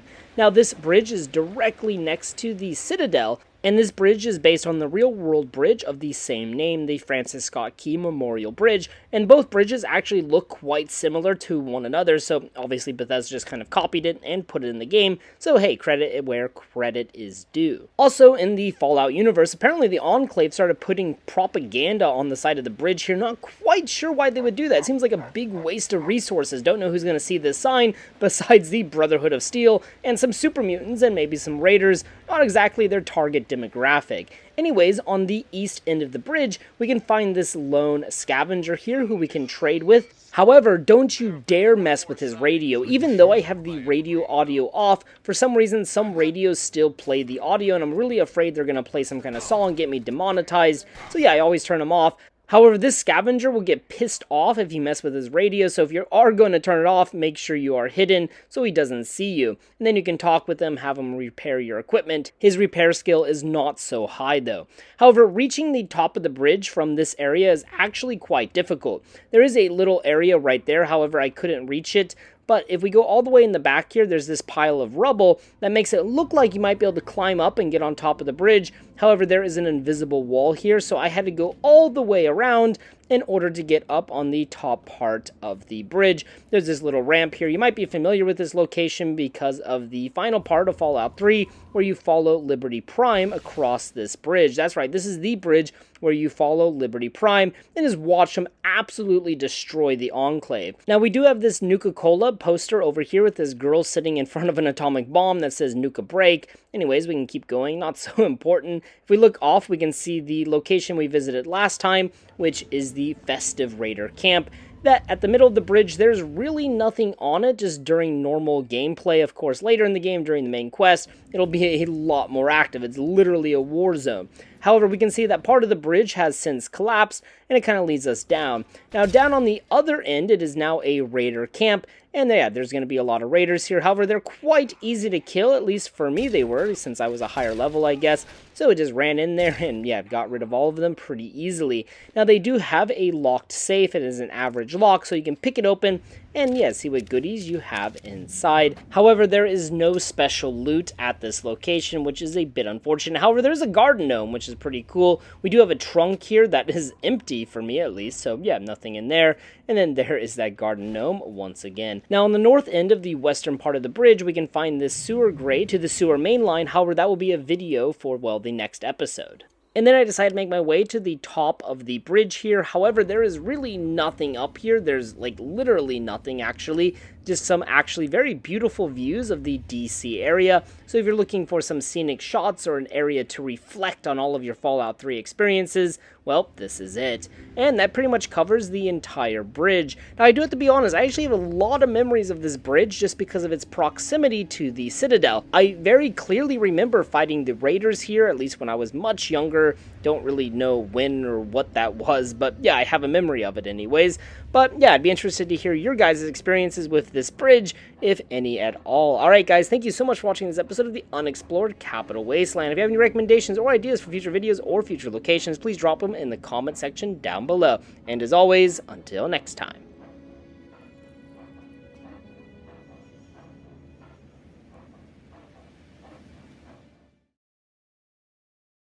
Hello everyone, the Army of Otters here, and welcome back to the Unexplored Capital Wasteland. Today we're going to be checking out the Sewer Wasystation, which connects to the County Sewer main line. Now this location is pretty awesome actually. It'd be very underrated in my opinion. I don't really ever remember going here. Maybe I did, maybe I didn't, but there's some really funny kind of things inside. So let's waste no more time and let's jump on into it. Now here you can see the Sewer Wasystation on the world map. It is just northwest of Grey Ditch, and it's just south of the Super Duper Mart, just southeast of Vault 101, north of the Citadel. Now as we come through Grey Ditch, I just fast traveled here, so it was the easy way to get there. I found this bombed out building that is right next to the Wasystation, but there's literally nothing in it. It's just a bombed out building. But we will approach the Wasystation. It's a pretty standard looking kind of like factory building. So yeah, it's not very distinct on the outside at least. It is also worth noting that during the quest searching for Cheryl, you will have to come here for audio log number 4. Now once you go in and come outside, you will probably be ambushed by some Talon Company mercs or regulators depending on your karma. Mainly just be careful when you come outside because you might be ambushed. Now as I was saying, during the unmarked quest searching for Cheryl, you'll have to come to the Sewer Wasystation in order to access this burial mound, which has search party log number 4 inside of it. Also while I was here, I was ambushed by this very angry sentry bot, but yeah, I just used my scope 44, my Blackhawk, and I was able to get rid of him. Not too big of a problem. If you want to know more about that unmarked quest, I released a video a couple days ago about it. For now, let's continue on to the Sewer Wasystation. After turning off that radio, even though my radio volume's at 0, I was attacked by this albino rad scorpion. It might not be albino for you, but usually a rad scorpion will spawn in here depending on your level. It's really unfortunate that he spawns because he might mess up a lot of these teddy bears, and these teddy bears are in very suggestive positions, especially these two. Looks like they're, well, getting it on. Then there's this, well, rad roach. I just kind of threatened him at first, didn't really know what I was doing, and then I opened fire. Maybe he was just trying to communicate with me, maybe he's a super intelligent rad roach. Don't know what was happening, but this teddy bear over here looks like a drug addict or just like drinking too much or something. There were some teddy bears that got flung around. This teddy bear over here is my favorite. He looks like a mafia boss. He has a cigarette, a pistol, and a frag grenade. What a freaking legend. In total, there are 21 teddy bears in there, so if you want a teddy bear collection, go pick them up if you want. Now, in the next room, there is a refrigerator with a skeleton in it and a Nuka-Cola Quantum. Perhaps this is Indiana Jones. Don't know, but anyways, yeah, there is a Quantum. Now, over here, we can find another, like, sewer, and this will lead you to the county main line sewer. Down here, it is actually a very large sewer, and it'll take you all the way down by the Citadel if you follow it all the way through. Now, as I entered, I killed this ghoul, and I found a dead mercenary right next to him with some ammunition under him. At first, we're going to go to our right because this is actually a dead end, but it's home to a very interesting person, but we got blown up there by a trap, so do be careful. Anyways, as I was saying, this is home to a very interesting person. We can kind of tell by the exterior, it's kind of eccentric. There's a lot of stop signs. There's another trap here. Whoever it is, they want to be left alone. Outside, there's 2 garden gnomes guarding the entrance, which is quite intimidating if I do say so myself. As we enter, we find him, the party ghoul named Gallo. Now, Gallo is not a feral ghoul, but he is instantly hostile to the player character, and Dogmeat pretty much tore him up. Now, if you loot his body, you will find that he has a finger on him if you have that perk to collect fingers from people with evil karma. He also has a copy of Tales of a Junktown Jerky Vendor. Now, the seat he is sitting at actually has strange meat on it, which is probably human or ghoul flesh. There is a safe in the room, so we can pick that open. He also has 2 pet rad roaches, which is kind of interesting.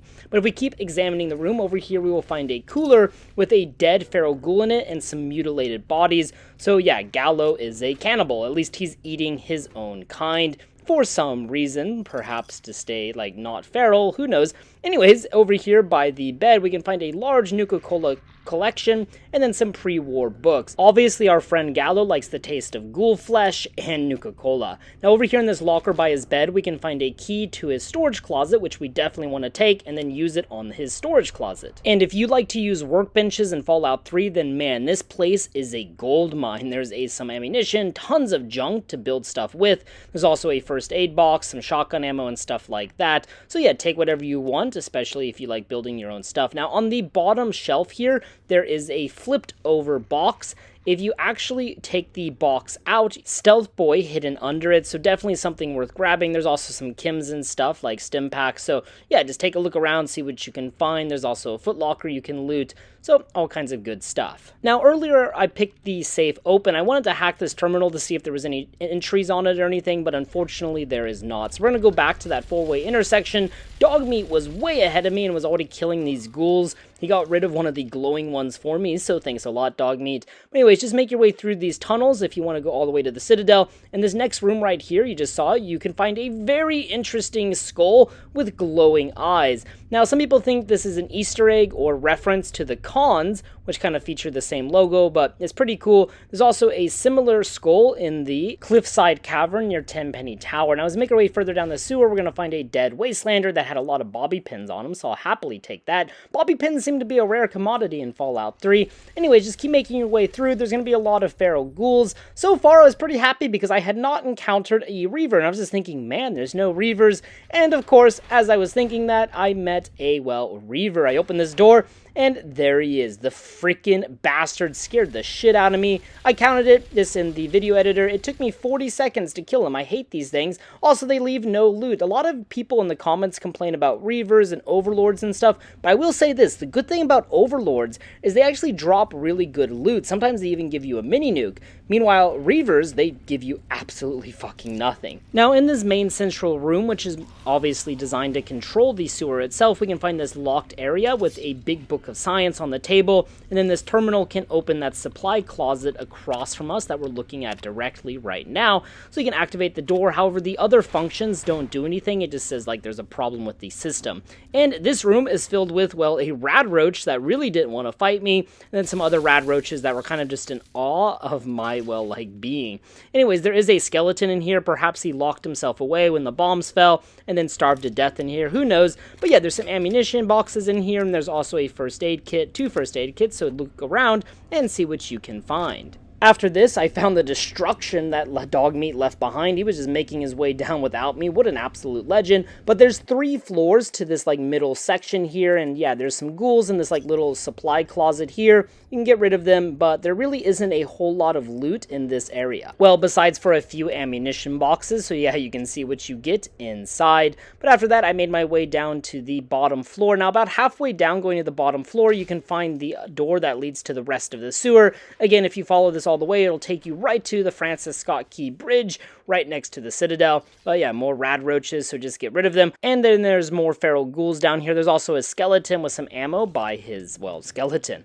Now, there is a pool of water we can dive down into, but there's literally nothing down there. It's just kind of a creepy pool of water. And in the very back room here, there does appear to be a gas leak, so do not kill yourself over some rad roaches. Just be careful. But yeah, on the bottom floor, there's really nothing worth your while. But yeah, of course, you can go down here and kill the lone glowing one. Now, going back up, there is also a switch that activates this door. I just thought that was interesting. Perhaps this place was going to have a greater importance, but it just got cut from the final game. Anyways, just make your way through. You'll find more rad roaches, more feral ghouls. I guess something I never realized is feral ghouls and rad roaches live in perfect harmony. Who would have guessed? Now, in this little closet here, there's a dead mercenary along with another feral ghoul, but I couldn't find a whole lot in the way of loot besides some ammunition on the ground. Now, eventually, the tunnel's going to split into two directions. Honestly, it doesn't matter which way you go. However, if you want some loot, you want to follow this little door here, and then you can find this average lock terminal, which controls this average lock safe. So you can either pick it open or hack it open, it's up to you. There's some ammunition boxes, a first aid box. So yeah, and then I decided to hack the terminal, open the safe, and see what I found inside. Almost got 100 caps out of it, so not too bad. Also some pre-war money, so yeah, probably about 100 caps. But like I said, it doesn't matter which way you go, both ways meet up in the same exact area. As I came out, I was walking back up, and I realized at this moment I'd done fucked up, because this was a feral ghoul reaver. I wasn't about to waste 40 seconds. I ran back, let Dogmeat go out there, distract him, and used a mini nuke. Thanks a lot, Dogmeat. I've been firing a lot of mini nukes at Dogmeat just because, well, it's a fast way to get rid of reavers.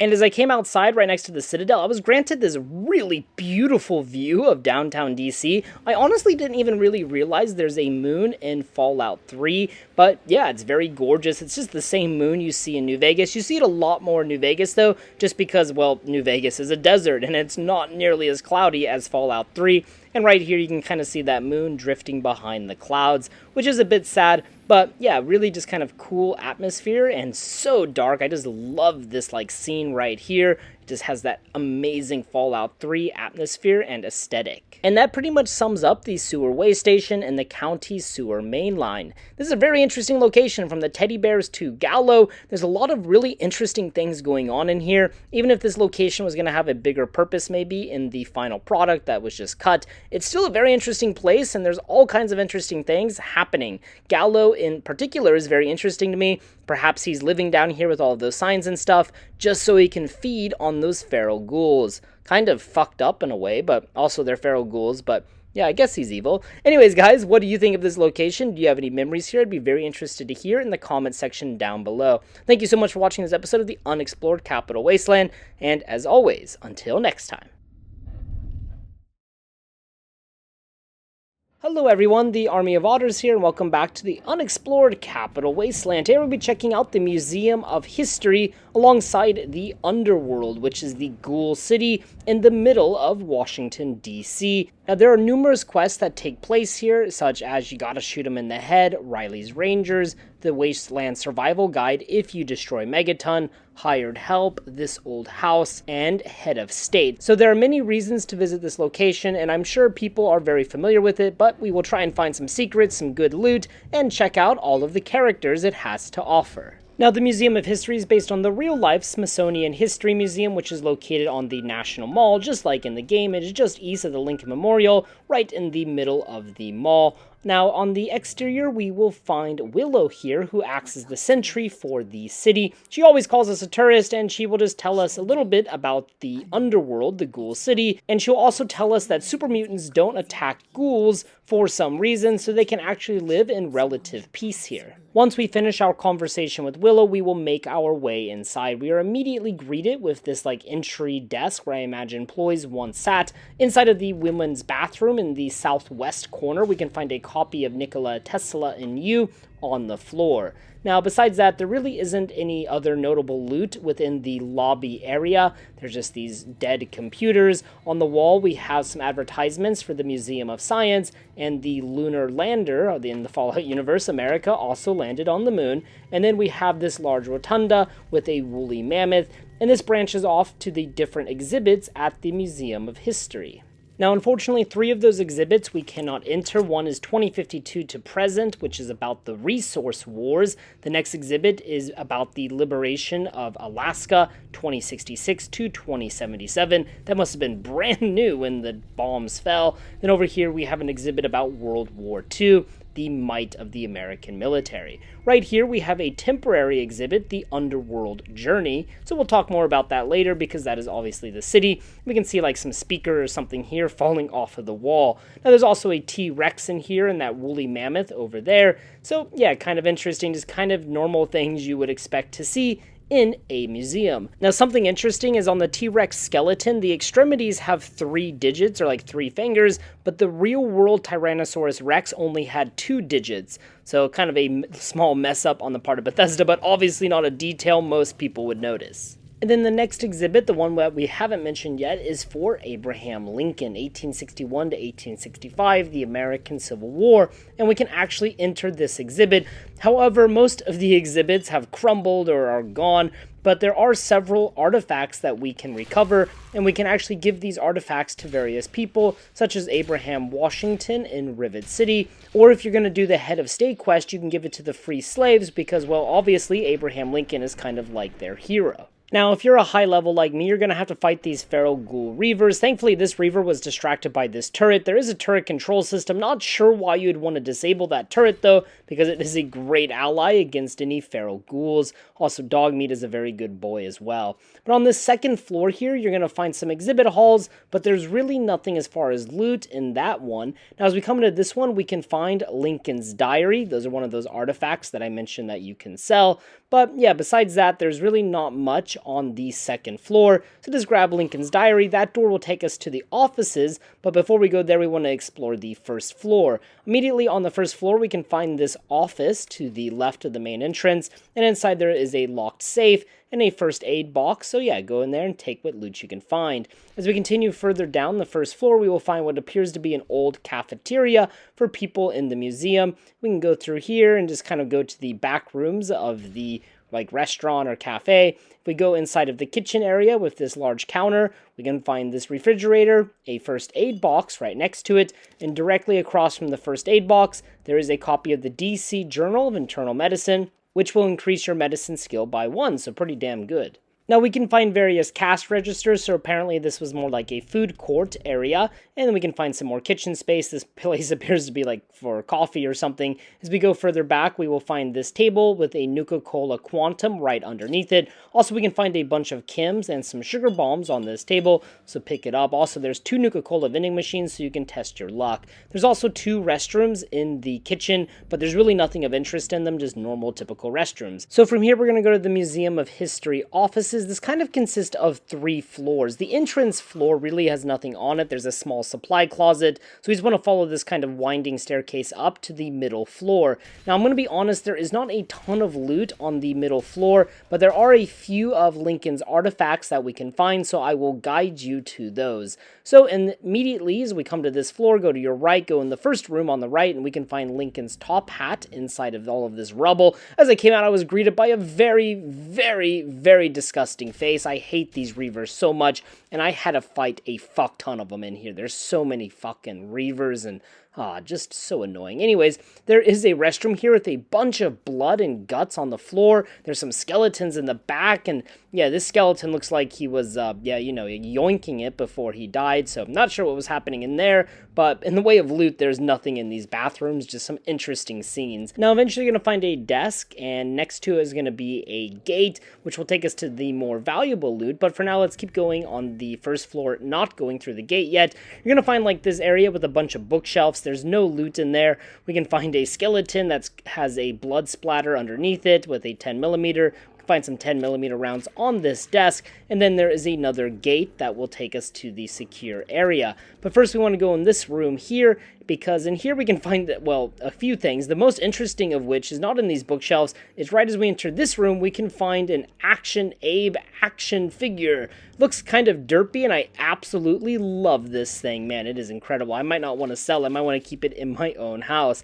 Anyways, there is a computer here that we have to hack, and from here we can open those secure gates, and we can also deactivate the turret. I actually recommend deactivating the turret because, as I was reading on the wiki, the turret can sometimes cause problems with one of the pieces of Lincoln's loot that we want to grab. And as you can see there's also a locked safe, a first aid box, and some ammunition boxes, a grenade box, so take whatever loot you can find. Now, the door in here is a very hard lock. It doesn't matter though, since the wall is smashed in. I went ahead and picked the lock just so I could get the XP. Then in this vending machine, the snack vending machine, we can find a stim pack, so we'll happily take that. Now that the gates are open, we will proceed to the next section, and there's a turret in this room. So from from here, there will be some ghouls and stuff. They might already be dead, depending on what that turret was doing. Now, inside of this room, on the bottom floor, the middle floor here, we can find this Civil War draft poster in the southeast corner on the bookshelf. And if we go to the southwest corner, we can find a John Wilkes Booth wanted poster right here on the bookshelf. And that pretty much covers everything on the middle floor, so we want to make our way up this staircase here where we will find more ghouls, some dead ghouls as well. And then right in front of us is going to be a Lincoln Memorial poster. In order to actually pick this up, you have to start the quest Head of State, so you need to go to the Temple of the Union and start the quest there, otherwise that will not spawn until you start that quest, just FYI. Now, there were some Reavers up on this second level, so me and Dogme got rid of them before we proceeded any further. Now, right here next to this collapsed wall, we can find a copy of Lincoln's voice on like this old listening or recording device. As we go into this like middle office room, we're going to find some desks that have been thrown over. There's going to be a first aid box, and as we come to the northwest corner of this room, you're going to spot a dead raider right in front of this like pedestal. There's going to be a Chinese special ops training manual. Then we can open up this display case and find Lincoln's repeater. And then after this, there are still a few more rooms on this top level that we can loot through. So we're going to go out this door here, and we're going to make our way down the hallway to the southern end of this building. Here there's going to be a room with like some bookshelves and stuff, but really nothing in it. We want to go to this room here. I got a little bit confused. In the bookshelf near the entrance, we can find Lincoln's antique coin collection. So make sure you pick that up, and then we have all of Abraham Lincoln's goods. In all, there are 8 items that we can find from everyone's favorite top hat wearing president. Now from here, we're going to go check out the Underworld. As I said earlier, the Underworld was actually a special exhibit during the pre-war era when the bombs fell, and the ghouls just so happened to find it, and they too called it, well, the Underworld. Now when this special exhibit was going on, it was designed to show the various cultural interpretations of the afterlife held by just different cultures, and it's kind of ironic now that the ghouls inhabit it, because ghouls are kind of immortal in a weird way, unless they go feral, but even then I guess they're still alive, but they're just not right in the head. And obviously, as you can see here, Winthrop will greet you the first time you come to the city, and he will more or less give you a warning and a welcome to the city. Basically, he says you are free to go to the shops and buy things, but yeah, your kind is not really welcome here because you are human, you are a smooth skin, but nobody will attack you. And it's also worth mentioning that Dr. Barrows is actually the technical mayor of the city. However, Winthrop really acts like its true leader, just taking care of the day-to-day life, and obviously introducing the city to the player character. Also worth mentioning is that Winthrop is the giver of the unmarked quest, This Old House. Basically, if you bring Winthrop 5 pieces of scrap metal, he will give you a single stim pack, Radaway, or Rad-X in exchange for those 5 pieces of scrap metal. Now, right in the middle of the Underworld's halls, you're going to find this really large, creepy-ass statue. It's almost like it's depicting people trying to escape from hell or something. It looks really creepy, it's black, but on the internet I couldn't find much information about it. It seems like it was just designed by Fallout 3's devs and was just added to kind of go with the art of the Underworld. Now, immediately on the left here, we can find Tulip, who runs the armory or the gun shop, and she has various weapons and ammunition that she will sell to the player character, so always a good place to stop by if you need to stock up on some ammo. Also, she sells the schematics for the railway rifle. Also, if you talk to Tulip about the origins of the Underworld, she will give you a unique copy of a magazine called Paradise Lost, which is essentially just lying congressional style, and it will increase your speech skill by 1 point. And additionally, her store has a workbench with a bottle cap mine on it. However, you would have to steal that bottle cap mine if you want to take it. Now, as I was walking around, I found Patchwork, also known as Patches, who's kind of the city drunk. He drinks all the time, and he is supplied by Azarkal, who owns the Ninth Circle, which is the drinking bar of the Underworld. Now, Patchwork here has a lot of problems, and he's definitely addicted to chems and alcohol, and Winthrop is trying to help put an end to his drinking problem, but so far has not succeeded. And his name, Patchwork, likely comes from the fact that he's always losing body parts and they have to be reattached by Dr. Barrows. And occasionally, while Patchwork is wandering around, he can be heard singing, "Bugger off, ya bastards, bugger off, y'all get nae more this evening," which is the beginning of an Irish drinking song, Bugger Off. However, he does not remember the entire song, but either way, it is pretty cool.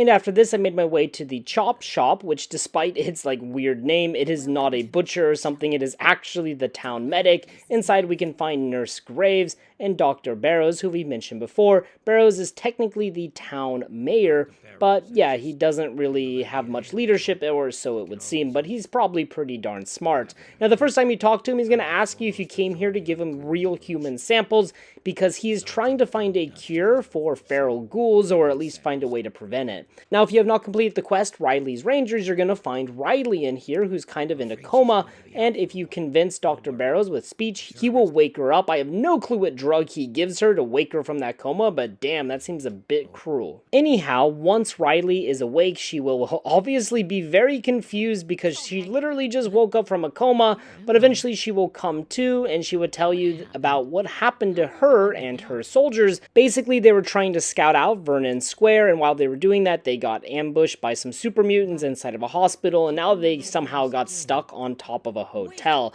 Now, we haven't completed this quest yet because I wanted to come to the Underworld first, so that will be a story for another day. However, I found it really funny that Riley just casually asked you to go rescue her soldiers.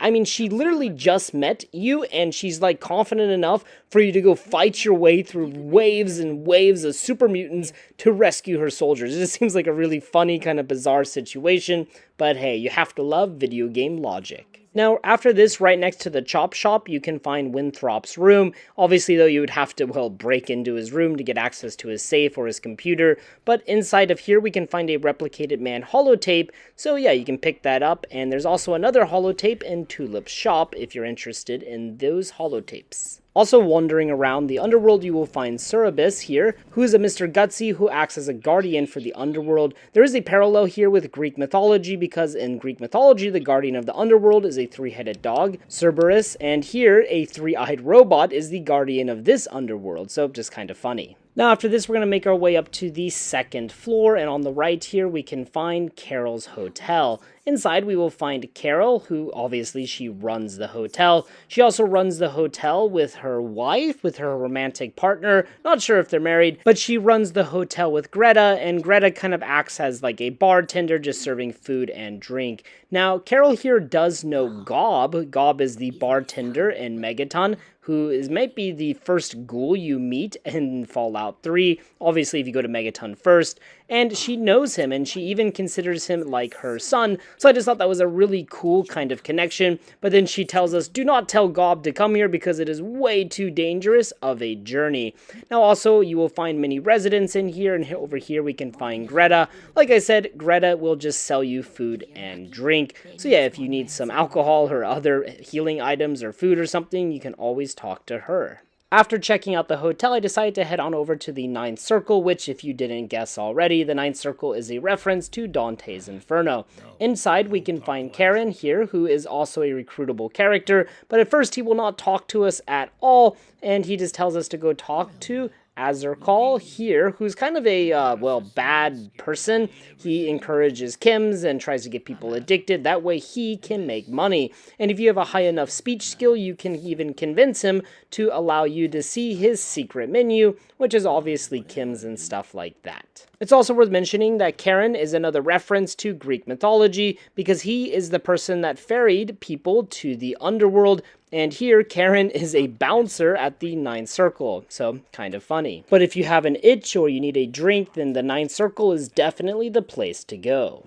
Now, if we head to the back room here, we can find the painting Dante and Virgil in Hell by William Adolphe Bouguereau. I hope I pronounced that name right. It is French, I am not sure, but it's a very famous painting. I've definitely seen it before, so pretty cool we can see it here. Now, in the Underworld, there is a lot of unnamed NPCs, and this Underworld resident just had freakish eyes, so I just want to show her off. Then over here we can find Snowflake, who acts as the town's barber. He will cut your hair, and he's also dressed in some, naughty nightwear, so that's kind of interesting. But yeah, I imagine he was once a handsome fellow. And the last resident that I wanted to mention is Quinn, and Quinn is really friendly, and he appears to be Patchwork's only true friend down here, because him and Patchwork will he'll regularly engage in conversation. But yeah, Quinn is just a really nice dude. He's really nice to you. And so yeah, you can ask him for some information and stuff, but besides that, he really doesn't have a lot to say. Now, circling back to Carol's hotel, there is one guest that we want to talk to, and that is Mr. Crowley, because this will start the quest. You gotta shoot him in the head. Now, Mr. Crowley claims that once upon a time, Alistar Tenpenny hired 5 mercenaries, Crowley himself, Tara, Dave, Dukov, and Jeff Strayer to find a rare weapon in Fort Constantine. However, in order to get a bigger share of the reward, Dukov apparently trapped Crowley inside, and now Crowley wants revenge. However, what he really wants is to take the loot within Fort Constantine for himself. But yeah, this will be a quest, and you can go kill those 5 people, get their keys, give them to Crowley, and he will go get the loot. Or you can go find the keys yourself and then take the loot for yourself. It's up to you, and that will be a story for another day. But yeah, this is where the quest starts. And after this, I wanted to recruit Karen as a companion because he has no karma requirement, unlike many other followers in Fallout 3. However, I made a big mistake, so warning, do not try this at home. Warning. The following stunts were performed by professionals.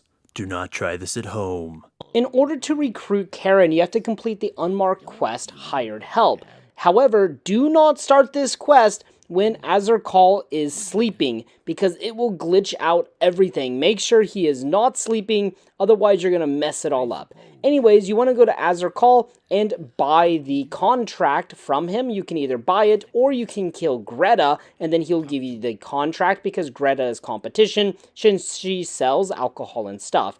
After this, we can go to Karen and let him know that we have purchased his contract from Azarkal. Now, Karen absolutely hates Azarkal, and after this, Karen is supposed to go up to Azarkal and kill him. He's supposed to just walk right up and shoot him. However, if Azarkal is sleeping, this interaction will not unfold properly, and instead Karen will just stand here doing nothing. I tried pushing him, I tried doing everything, and I tried waiting. Now, an old GameFAQs forum from like 10 years ago said that you could kill Azarkal yourself, run away, go wait for like 4 days, so that way people stop being hostile to you, come back, and then you can recruit Karen as your companion. I was like, okay, that's fine if we do that. I went back and yeah, basically I found Karen and he would not talk to me. He was just staring blankly into this wall.